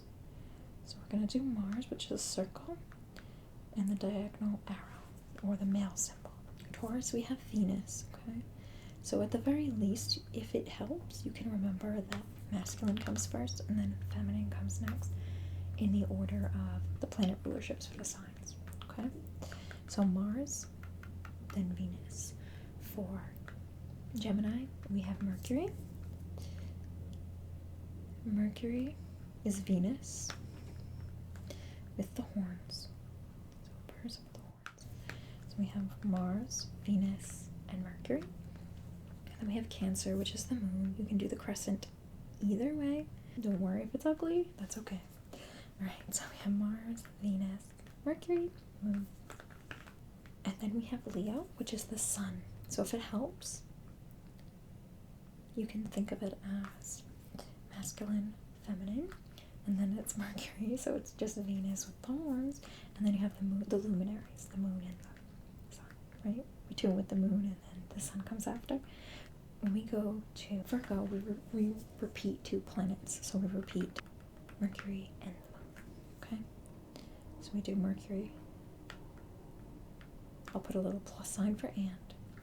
Mercury and the moon, okay? Virgo.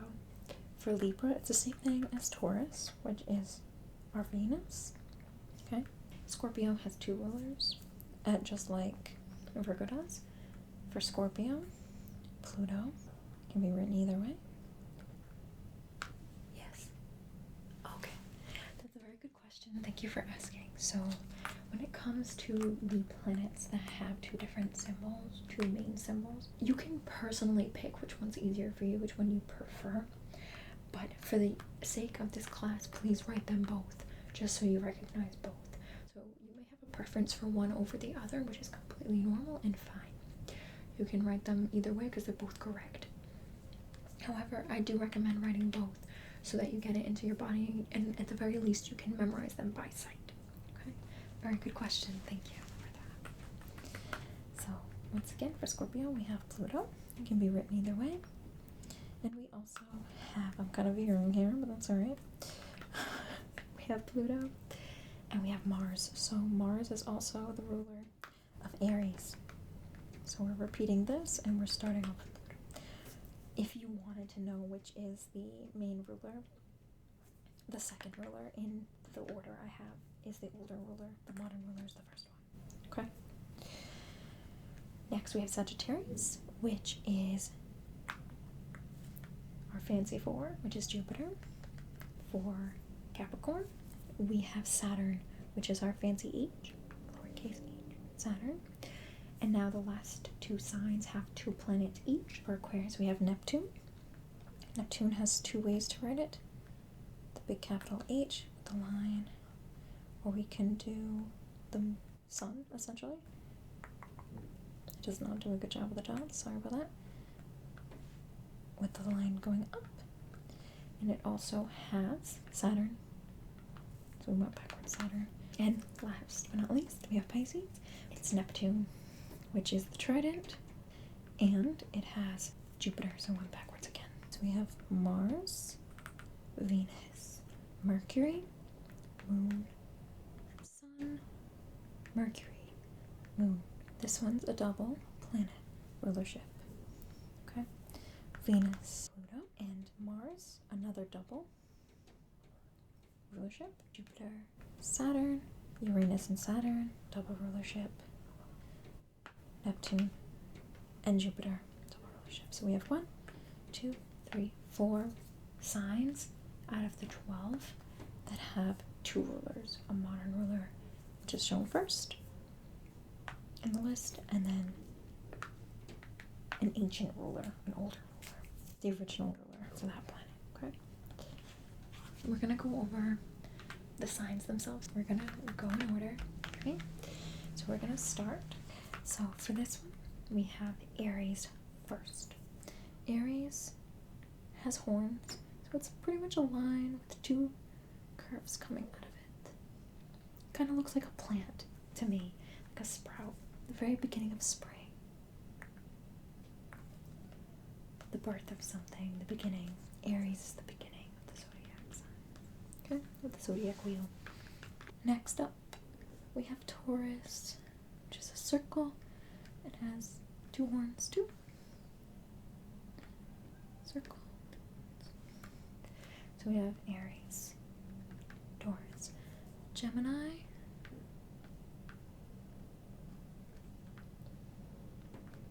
two lines on the sides, 2 lines top and bottom. Gemini, Aries, Taurus, and Gemini. And then we have Cancer, which is a circle and a curve. A circle and a curve. So it makes a circle essentially with this little gap in between on both sides. So Aries, Taurus, Gemini, Cancer. So this is the DNA sequence, right? A, T, G, C, thymine, guanine, cytosine. In other words, in astrological terms, we're talking about Aries, Taurus, Gemini, Cancer. So our ATGC here is Aries, Taurus, Gemini, Cancer, because it's in his DNA. Leon, so Leo is next, which is a circle and a fancy line. Leon, Ventures, so Virgo is next. It's a fancy M with a line. I kind of make it curved, and then I put the line after, but however it's easier for your body to write it, go ahead. So Leon ventures liberally, so Libra is next. Do a line, curve, line, underscore. So Libra. And then we have Leon ventures liberally on the SS cap. Scorpio is first. We do an M with an arrow. So instead of Virgo's little bubble, we make an arrow. Scorpio is the scorpion. It has a tail. The stinger. Sagittarius is the archer, so it's an arrow with a line. So we have Capricorn, which is an N, and it has a line. I kind of do N and then curve underneath. Now Aquarius is 1, 2, 3. 1, 2, 3 peaks above each other. It's water, the water bearer, even though it's an air sign. So Aquarius is the next one. And finally we have Pisces. So we have 2 lines and a line across Pisces. Okay?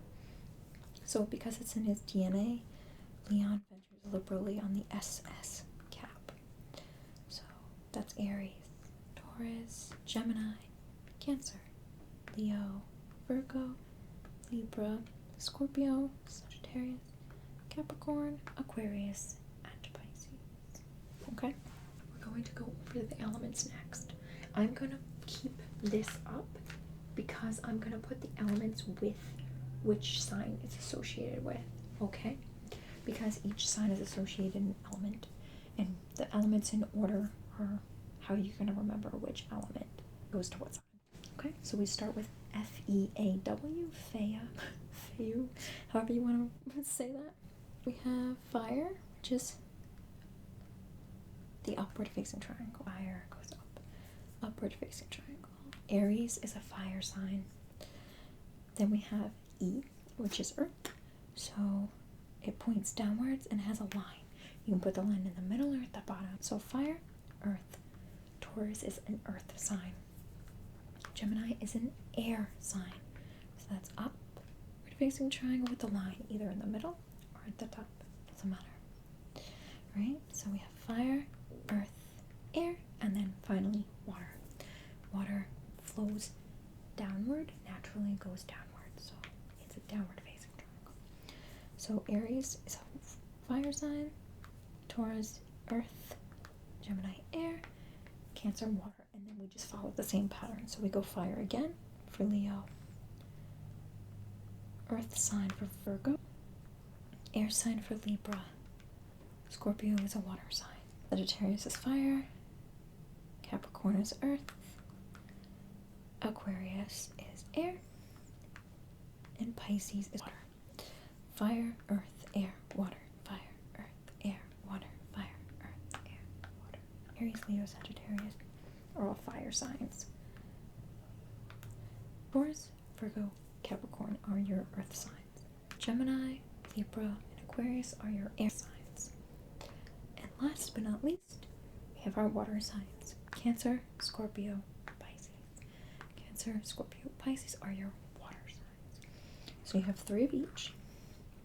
So those are the elements. Now we're going to work on the aspects, okay? So the aspects are just angles between the planets.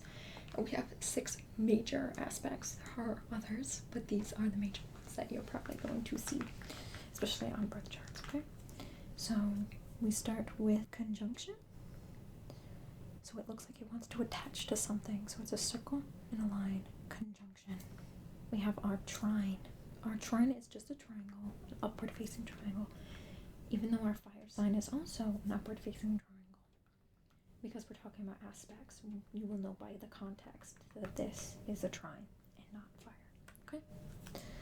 So we have conjunction, trine, we have sextile, which is make an X, a line down, and then a line across. It's essentially an asterisk, and that's your sextile.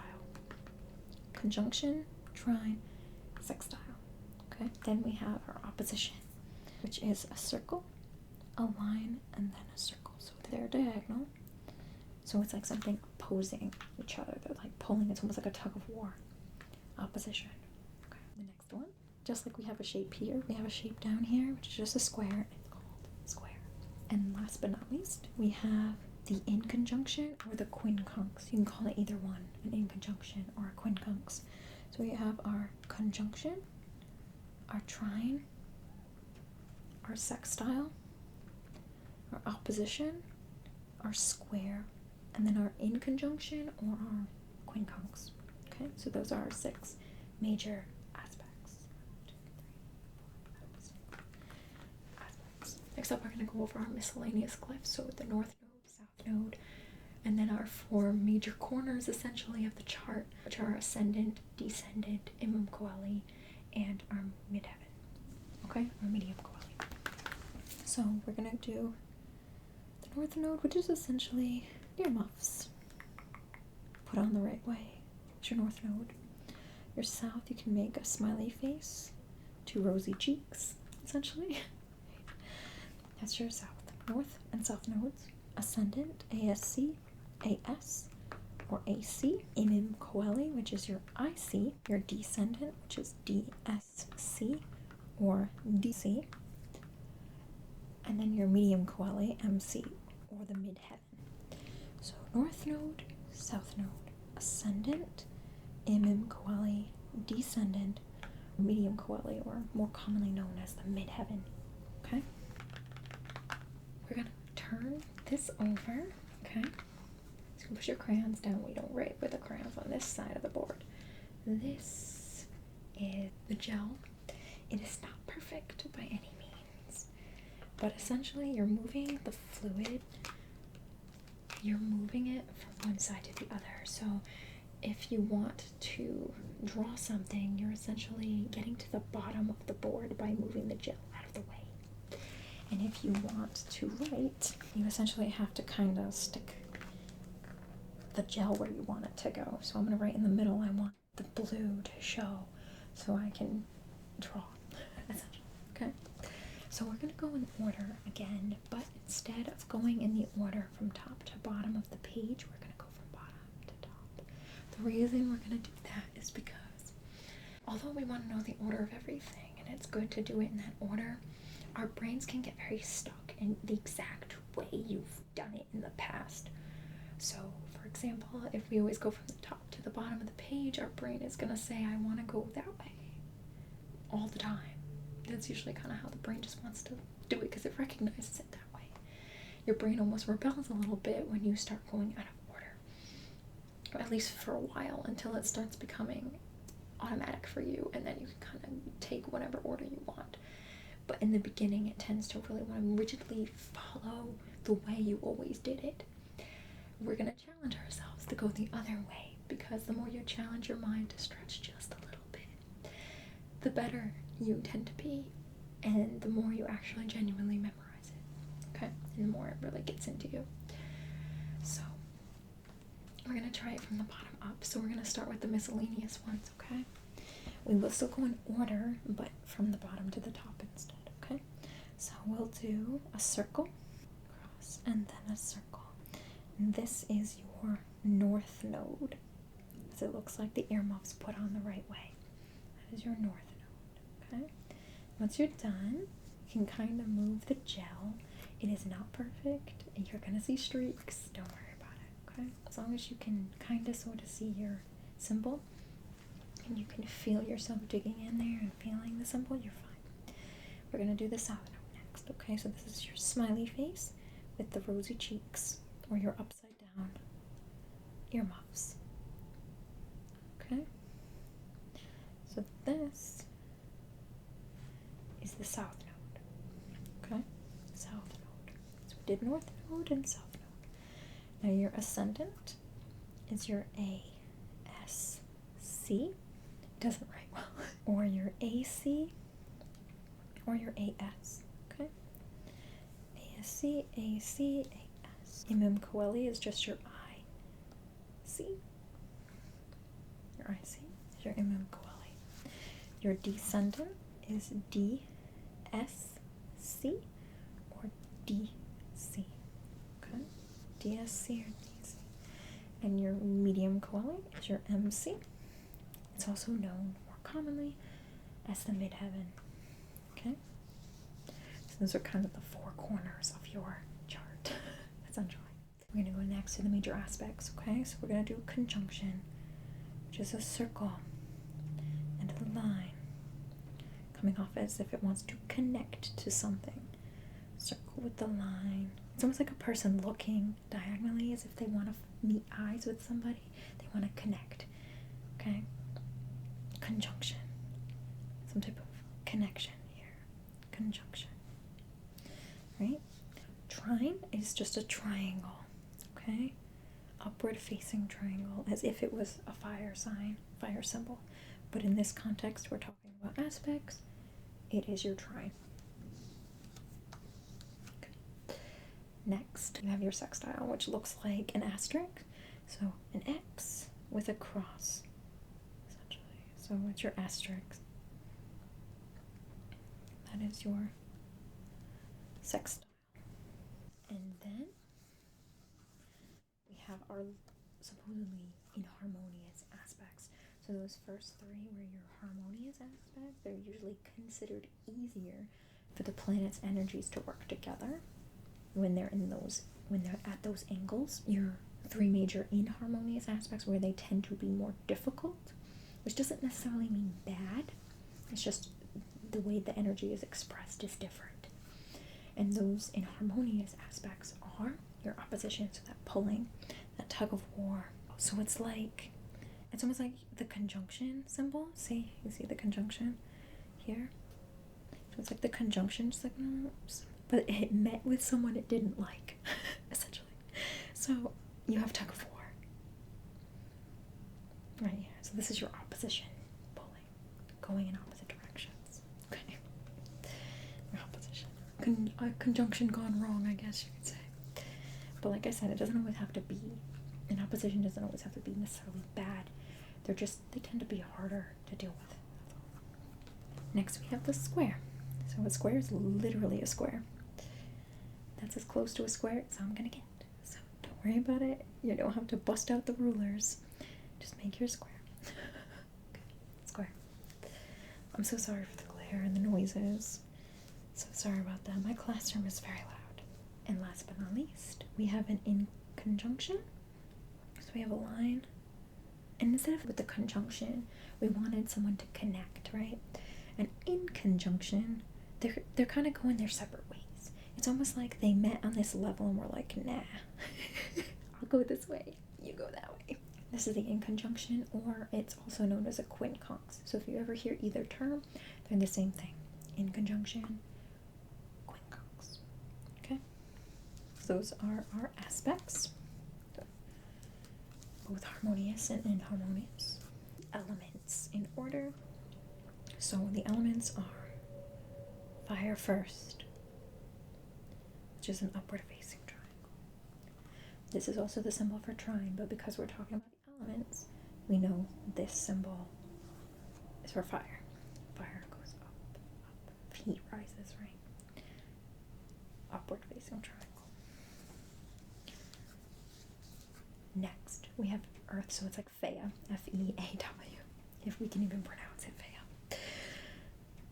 E, earth. Earth is downward facing triangle with a line, so it's sticking into the ground. I prefer the line down, but you can put it in the middle if you wish, okay? So earth, down into the earth, roots there. It's almost like if you wanted to, you could imagine this line is the ground, the triangle sticking into it. Okay, so this is earth. And then we have air. Air is an upward facing triangle, as if it was fire, but it has a line.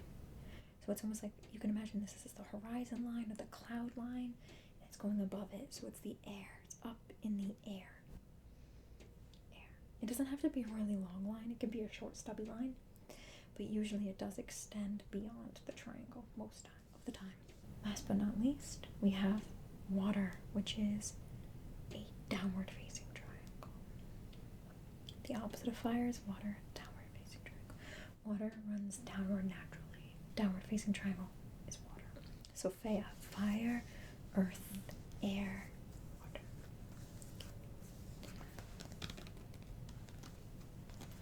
We're going to move on to the signs now. Okay. So your first sign, the one that begins the zodiac, is Aries. Aries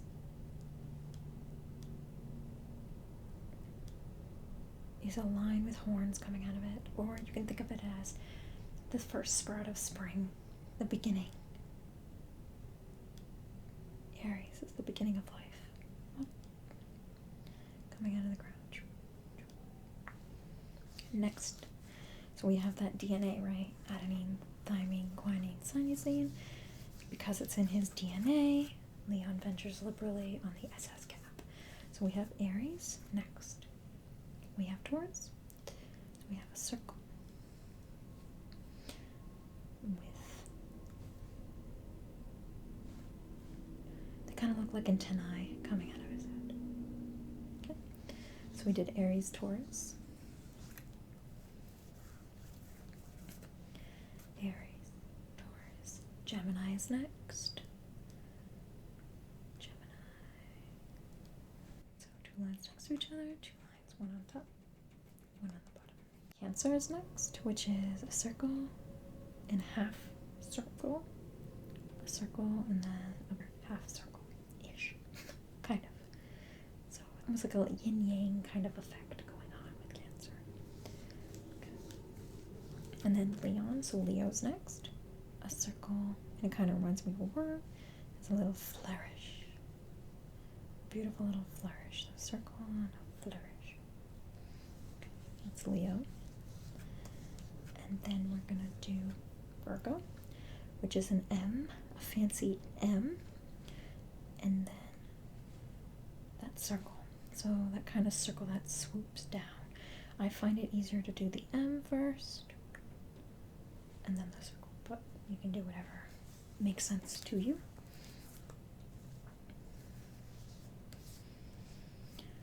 Then we have Libra, which is this kind of thing that reminds me of Lucky Charms for some reason. Kind of horseshoe shape with a line underneath. Libra's scales. So Libra. And then we have Scorpio next.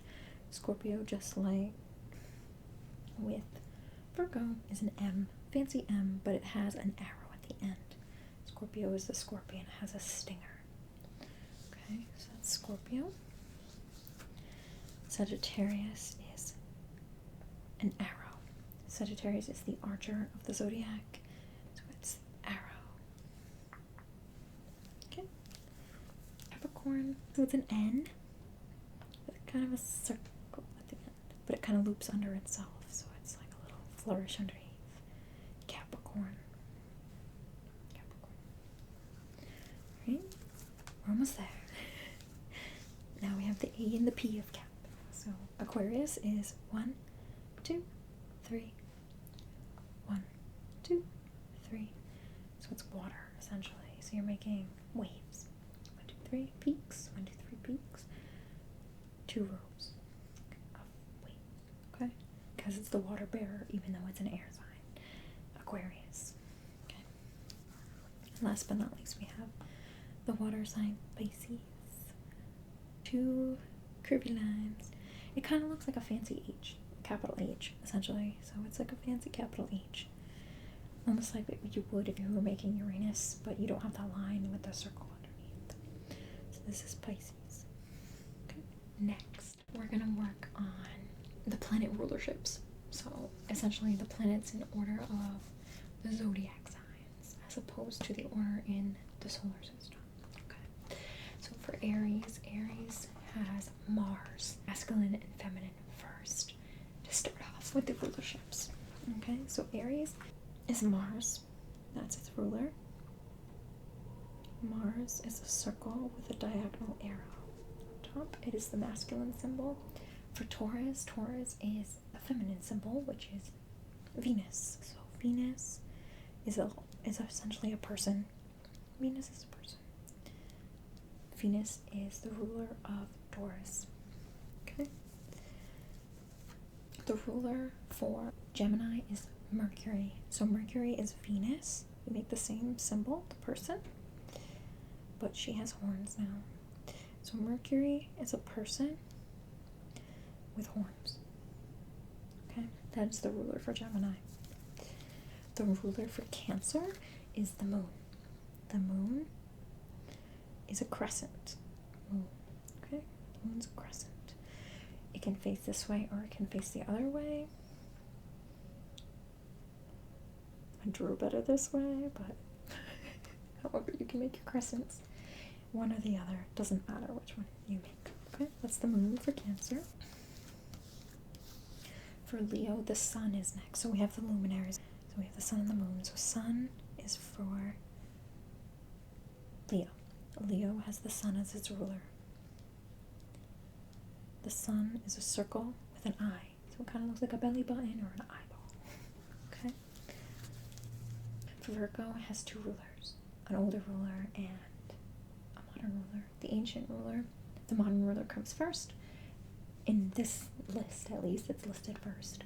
And the ancient ruler's next. Okay. The modern ruler of Virgo is Mercury. The ancient ruler is the moon. Okay. So Virgo has 2 rulerships. There are 4 signs with 2 rulerships. Okay. Virgo is one of them. Virgo is the first one. Virgo has Mercury and the moon as its rulers. Modern ruler, ancient ruler. Okay. Then we have Libra. Libra has the same ruler as Taurus, which is Venus. Venus is the person or the feminine symbol. Venus is the person, or the feminine symbol. That's for Libra and Taurus. Scorpio has 2 rulerships, just like Virgo does.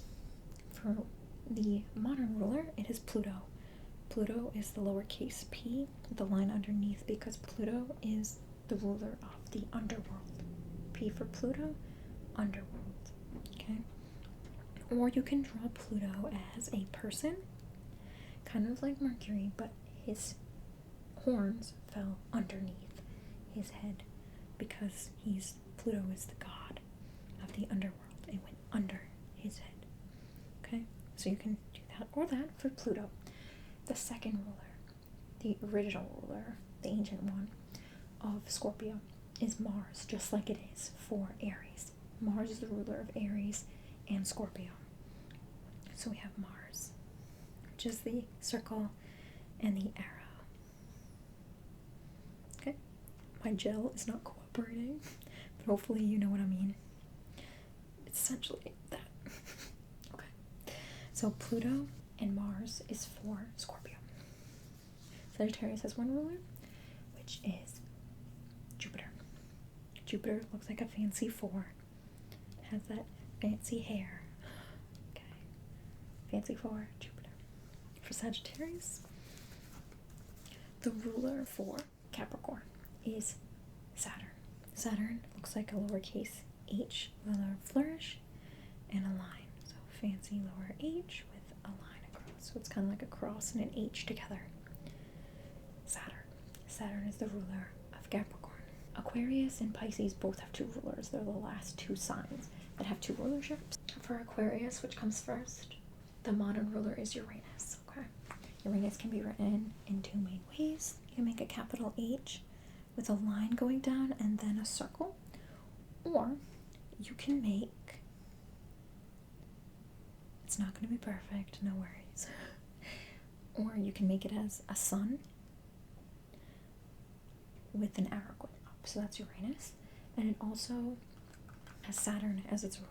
So Saturn's the ruler of Capricorn and also the ruler of Aquarius. So Aquarius has 2 rulerships. The modern one is Uranus. The ancient ruler is Saturn.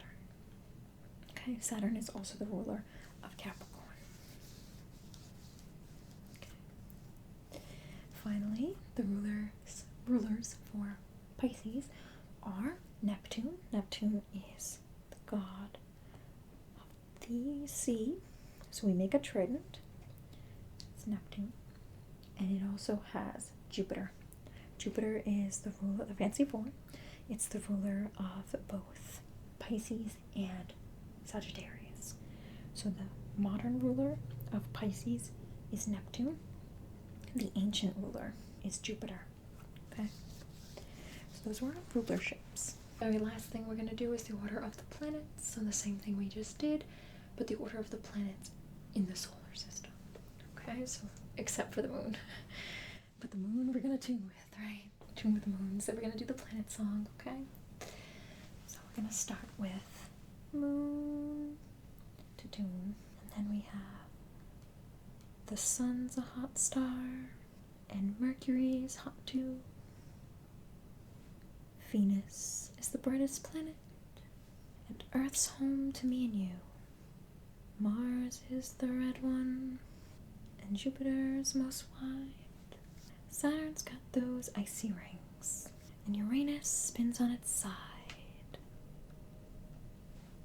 Neptune's really windy,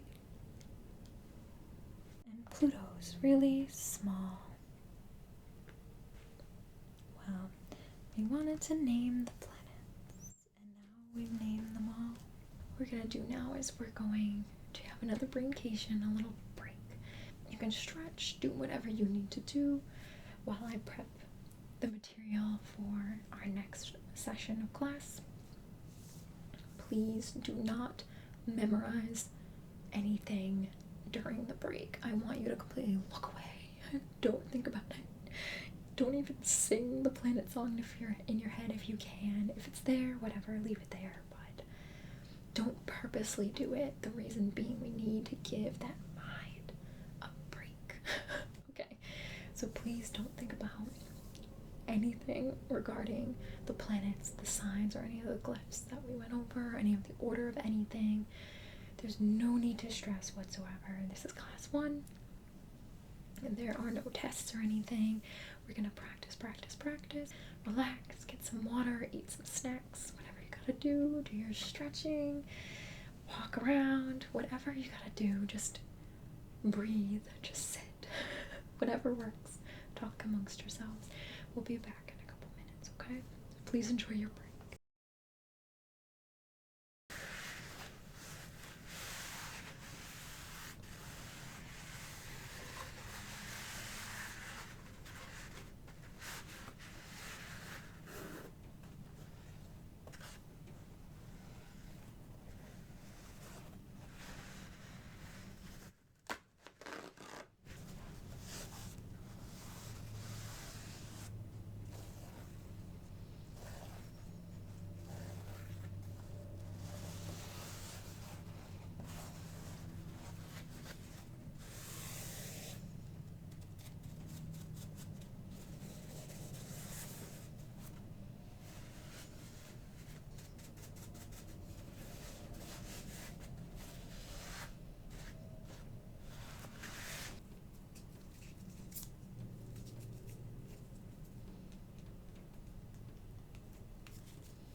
How is everyone's brain-cation?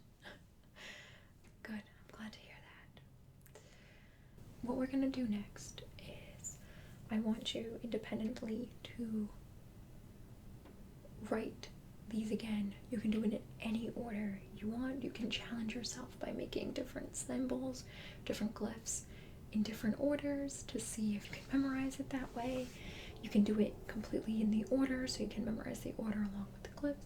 However you want to do it is completely up to you. And once again, I really want us to see it, to say it, to get it into our bodies.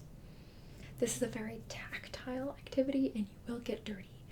So we have the bathrooms, like I said, we have sinks. I have some cleaning supplies at every table so you can clean your hands when you're done. What we're first going to do is everyone has at their table a bag of tea. Now, this tea, you're going to dump it onto the plate that you were given. You can dump all of it or just some of it if you want to keep the rest of the tea to brew later. It's good for memory, so you can always do that if you wish. I did check to make sure no one had any allergies with this. So what we're going to do, we're going to stick some on the plate, okay?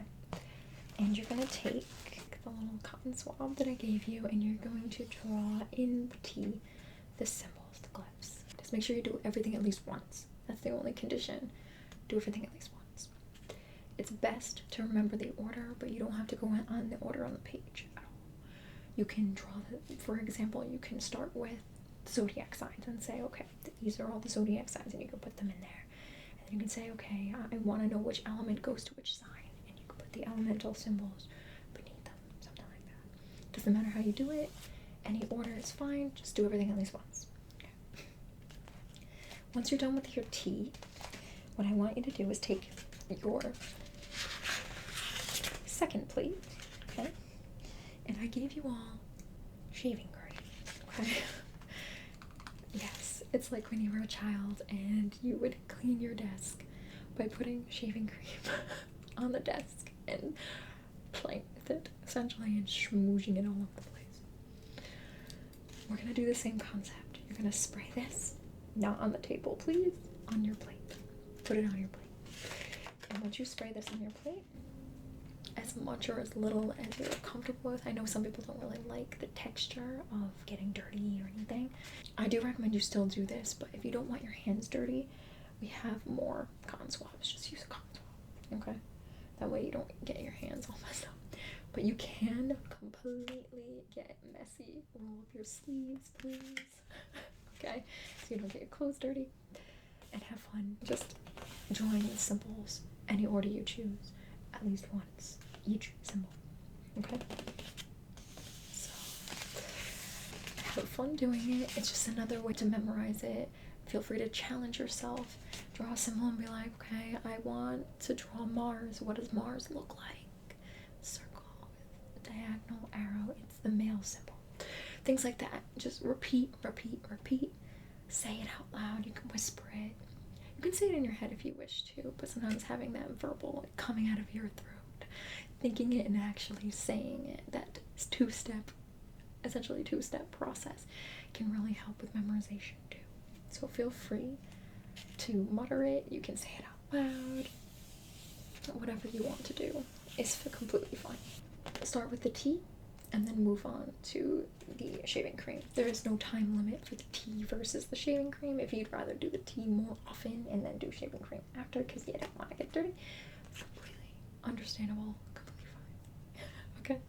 I don't think you were prepared when you signed up for this class to get dirty, so if you don't want to get dirty, we have tools, okay? And we do have the cleaning supplies and we have the bathrooms. So please feel free to get up and go to the bathroom if you want to wash your hands from the shaving cream and or the tea. Okay, so if you want to use your hands for the tea, you can do that too, but it's up to you how you want to do it. Okay, so draw your symbols, any order you choose, at least one time each, okay? So I'm going to let you go, I'm going to walk around. If anyone needs any help, if anyone has any questions, if anyone has any comments, please feel free to let me know. I will be available, okay? So go work independently. You can chat amongst yourselves if you wish, but about the material. You had your brain break for chit-chat before. We're going to focus on the material now, so only talk about the material. If someone's maybe, for instance, struggling with drawing something, like Capricorn can be a little tough, or Virgo can be a little tough to draw.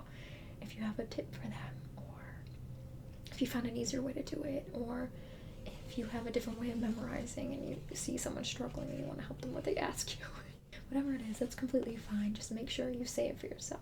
I want this mainly to be an independent activity, but there's nothing wrong if you're more comfortable talking to your classmates and working with your classmates. You can do that. Okay? So work on your teeth, work on your shaving cream, and have a good time.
North Node,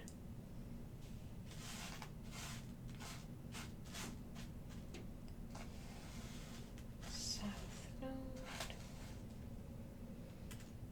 Ascendant,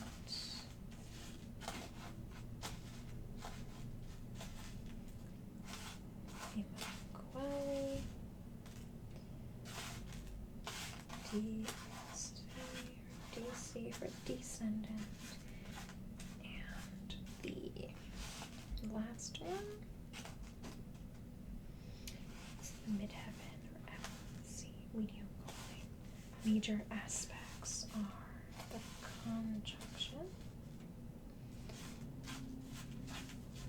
the trine, which looks like the fire symbol, sextile,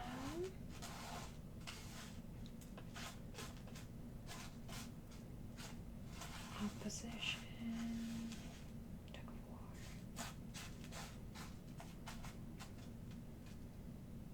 the square, easy enough, and then the inconjunction, or the quincunx. Okay.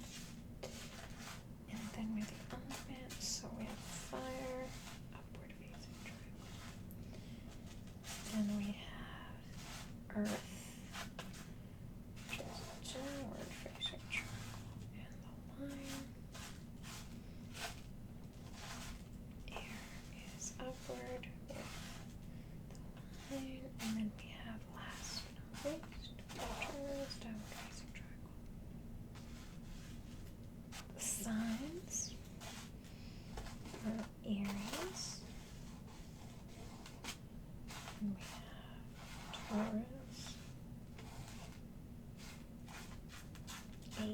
So the DNA, because it says DNA, ATG.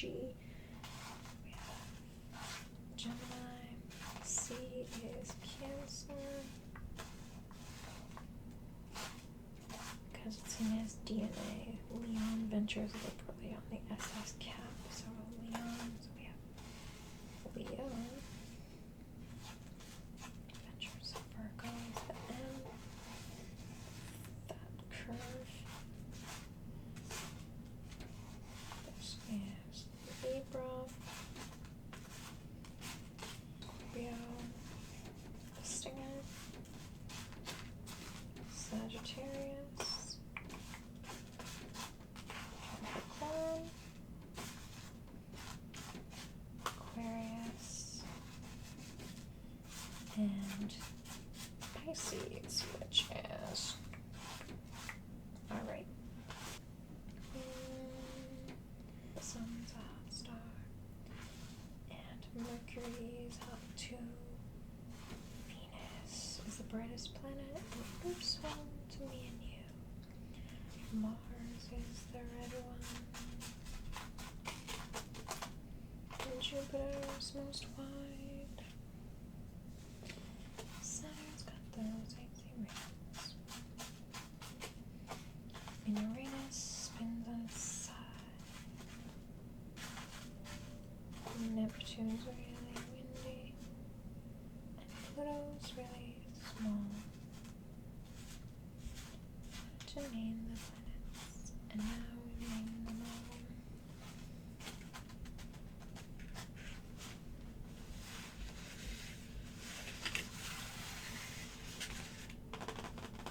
Okay, shaving cream.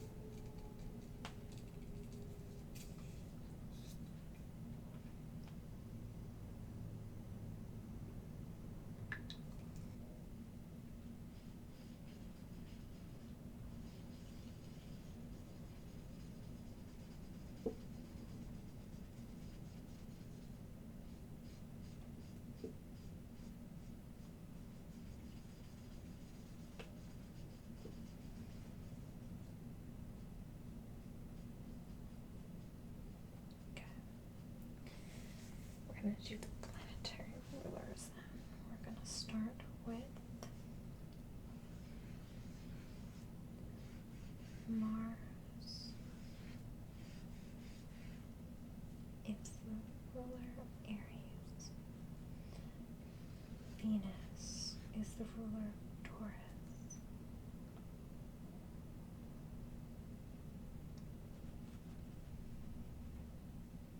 Mercury is the ruler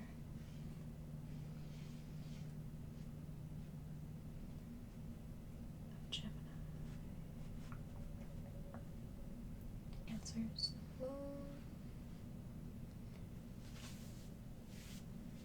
Leo is the sun. Then we have Mercury and the moon for Virgo. Libra is Venus. Scorpio is Pluto. Sagittarius, Jupiter. And then we have Saturn for Capricorn. We have Uranus and Saturn for Aquarius, and then for Pisces we have Neptune and Jupiter. Okay. Alright. Yes, those materials were harder to see everything with, but the good thing about them is your brain can fill in the gaps of what you didn't see 100%. So you're seeing it, just not as easily as with the other tools that we used. Now, we're gonna have another brain break, okay? So feel free to play with the tea. Make yourself some tea if you wish, and play with the shaving cream. Or if you'd like, get up, stretch, bathroom, whatever you need, okay? And we'll be back here in a couple minutes.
welcome back. We're going to do some more practice, but I know you're probably sick of writing the same thing over and over again. After a while, your brain probably doesn't even pay attention anymore.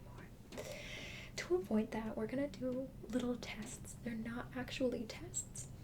We're just gonna practice. So we're gonna do things out of order, and I want you to tell me what it is, okay?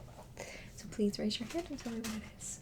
Now, in this bag, I have they kind of look like coins, little charms that have the symbols, the glyphs for the Zodiac signs. Now, I'm going to pull them out of this little baggie randomly, and I want you to raise your hand and tell me what you think the symbol is. Okay, so we're going to do some symbol recognition. Tell me what the glyph is when you see it, okay? So we're going to shake it. I'm going to open the baggie. Okay. I'm going to put my hand inside. We're going to pull out some glyphs in random order. And I want you to tell me what it is, okay? I have to cover the words because there are words. It tells you what they are. Okay. So I covered it. What is this? What symbol is it? What symbol is this? Yes. Sagittarius. Correct. Sagittarius is the arrow, the archer. Very good. Next.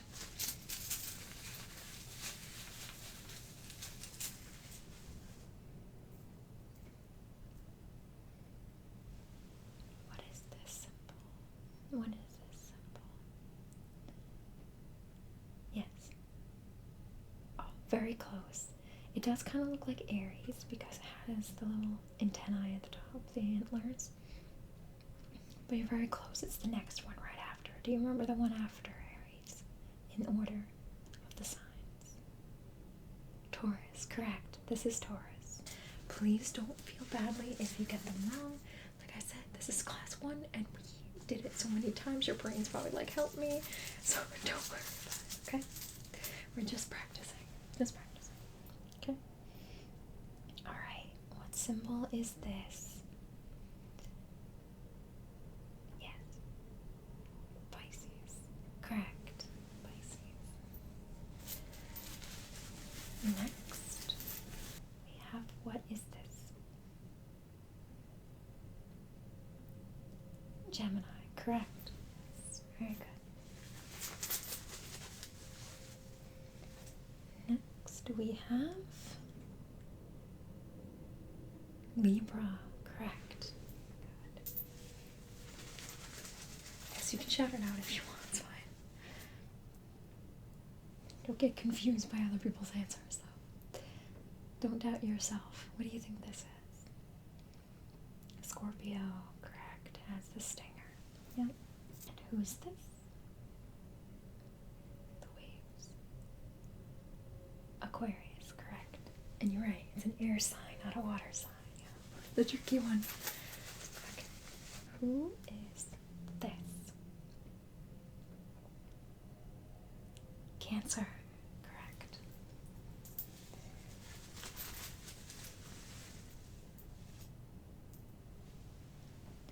And who's this?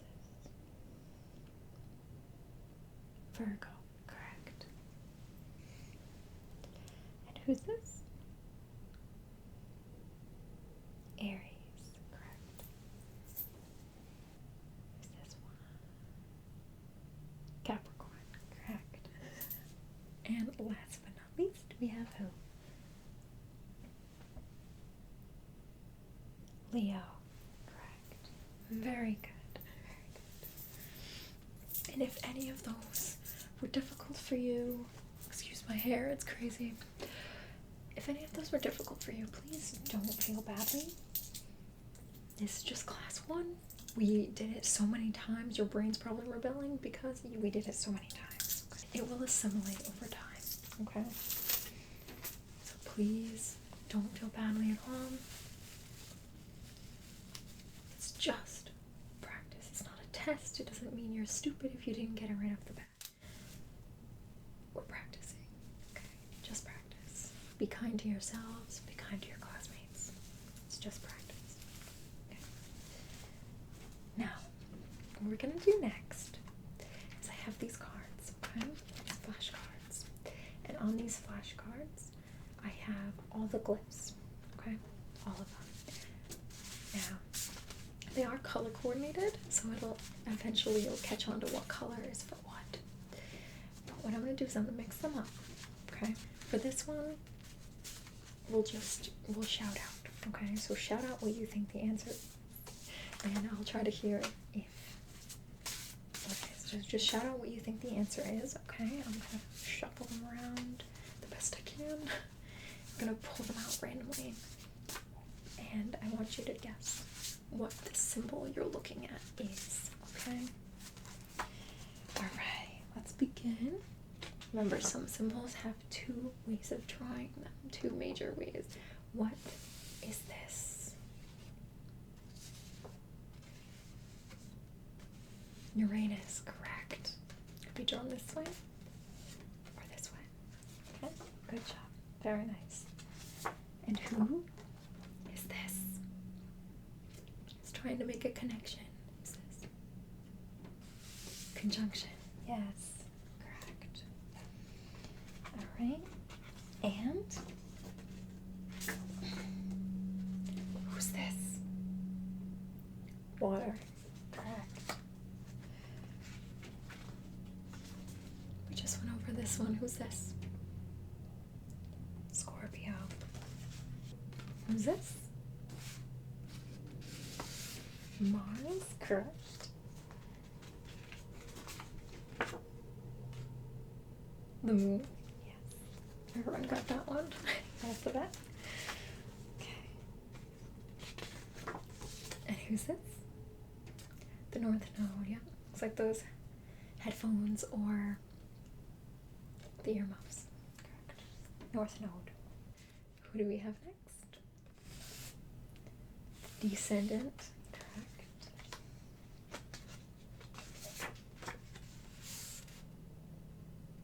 Leo. Libra, Sagittarius, correct. Square, yep. I know, that's a toughie. I hope these didn't get stuck together. I'm sorry if we missed some. Neptune, or the trident.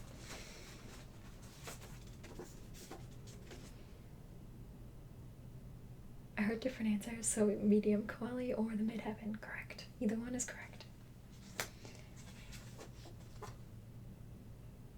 Taurus, yep.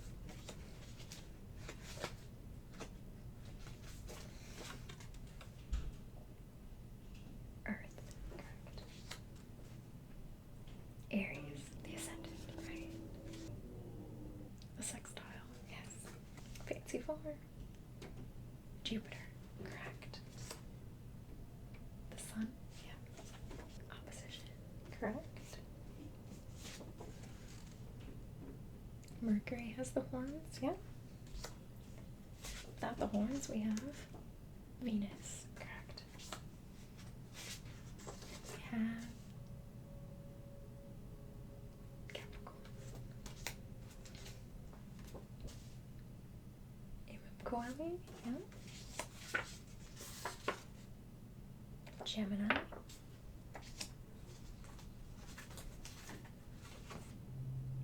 Air, yep. If it was this way, what would it be?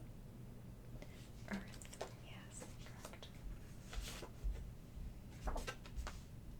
Saturn.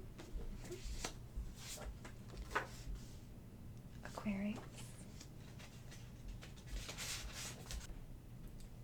Pluto, the underworld, right? Earth, yes. This is the element, not the aspect. Fire. Pisces, very good. This is the aspect. Dry, yeah. South Node, right. Different answers, either in conjunction or the quincunx, correct.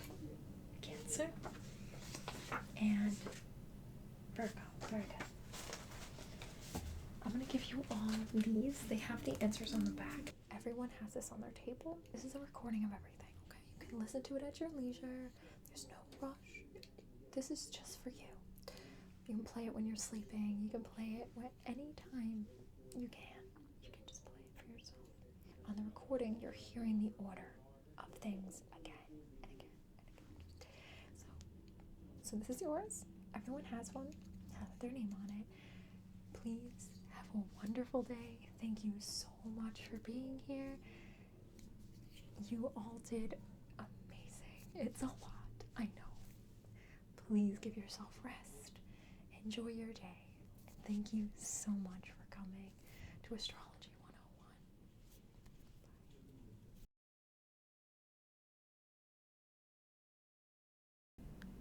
The moon and the sun are called luminaries, but they're also referred to as planets.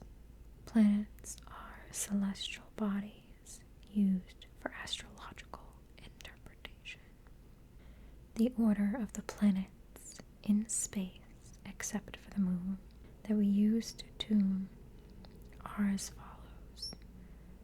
Moon, well, the sun's a hot star, and Mercury is hot too. Venus is the brightest planet, and Earth's home to me and you. Mars is the red one, and Jupiter's most wide. Saturn's got those icy rings, and Uranus spins on its side. Neptune's really windy, and Pluto's really small. Well, we wanted to name the planets, and now we've named them all. The order of the planets by sign rulership, excluding the Earth, are as follows. Aries' ruler is Mars.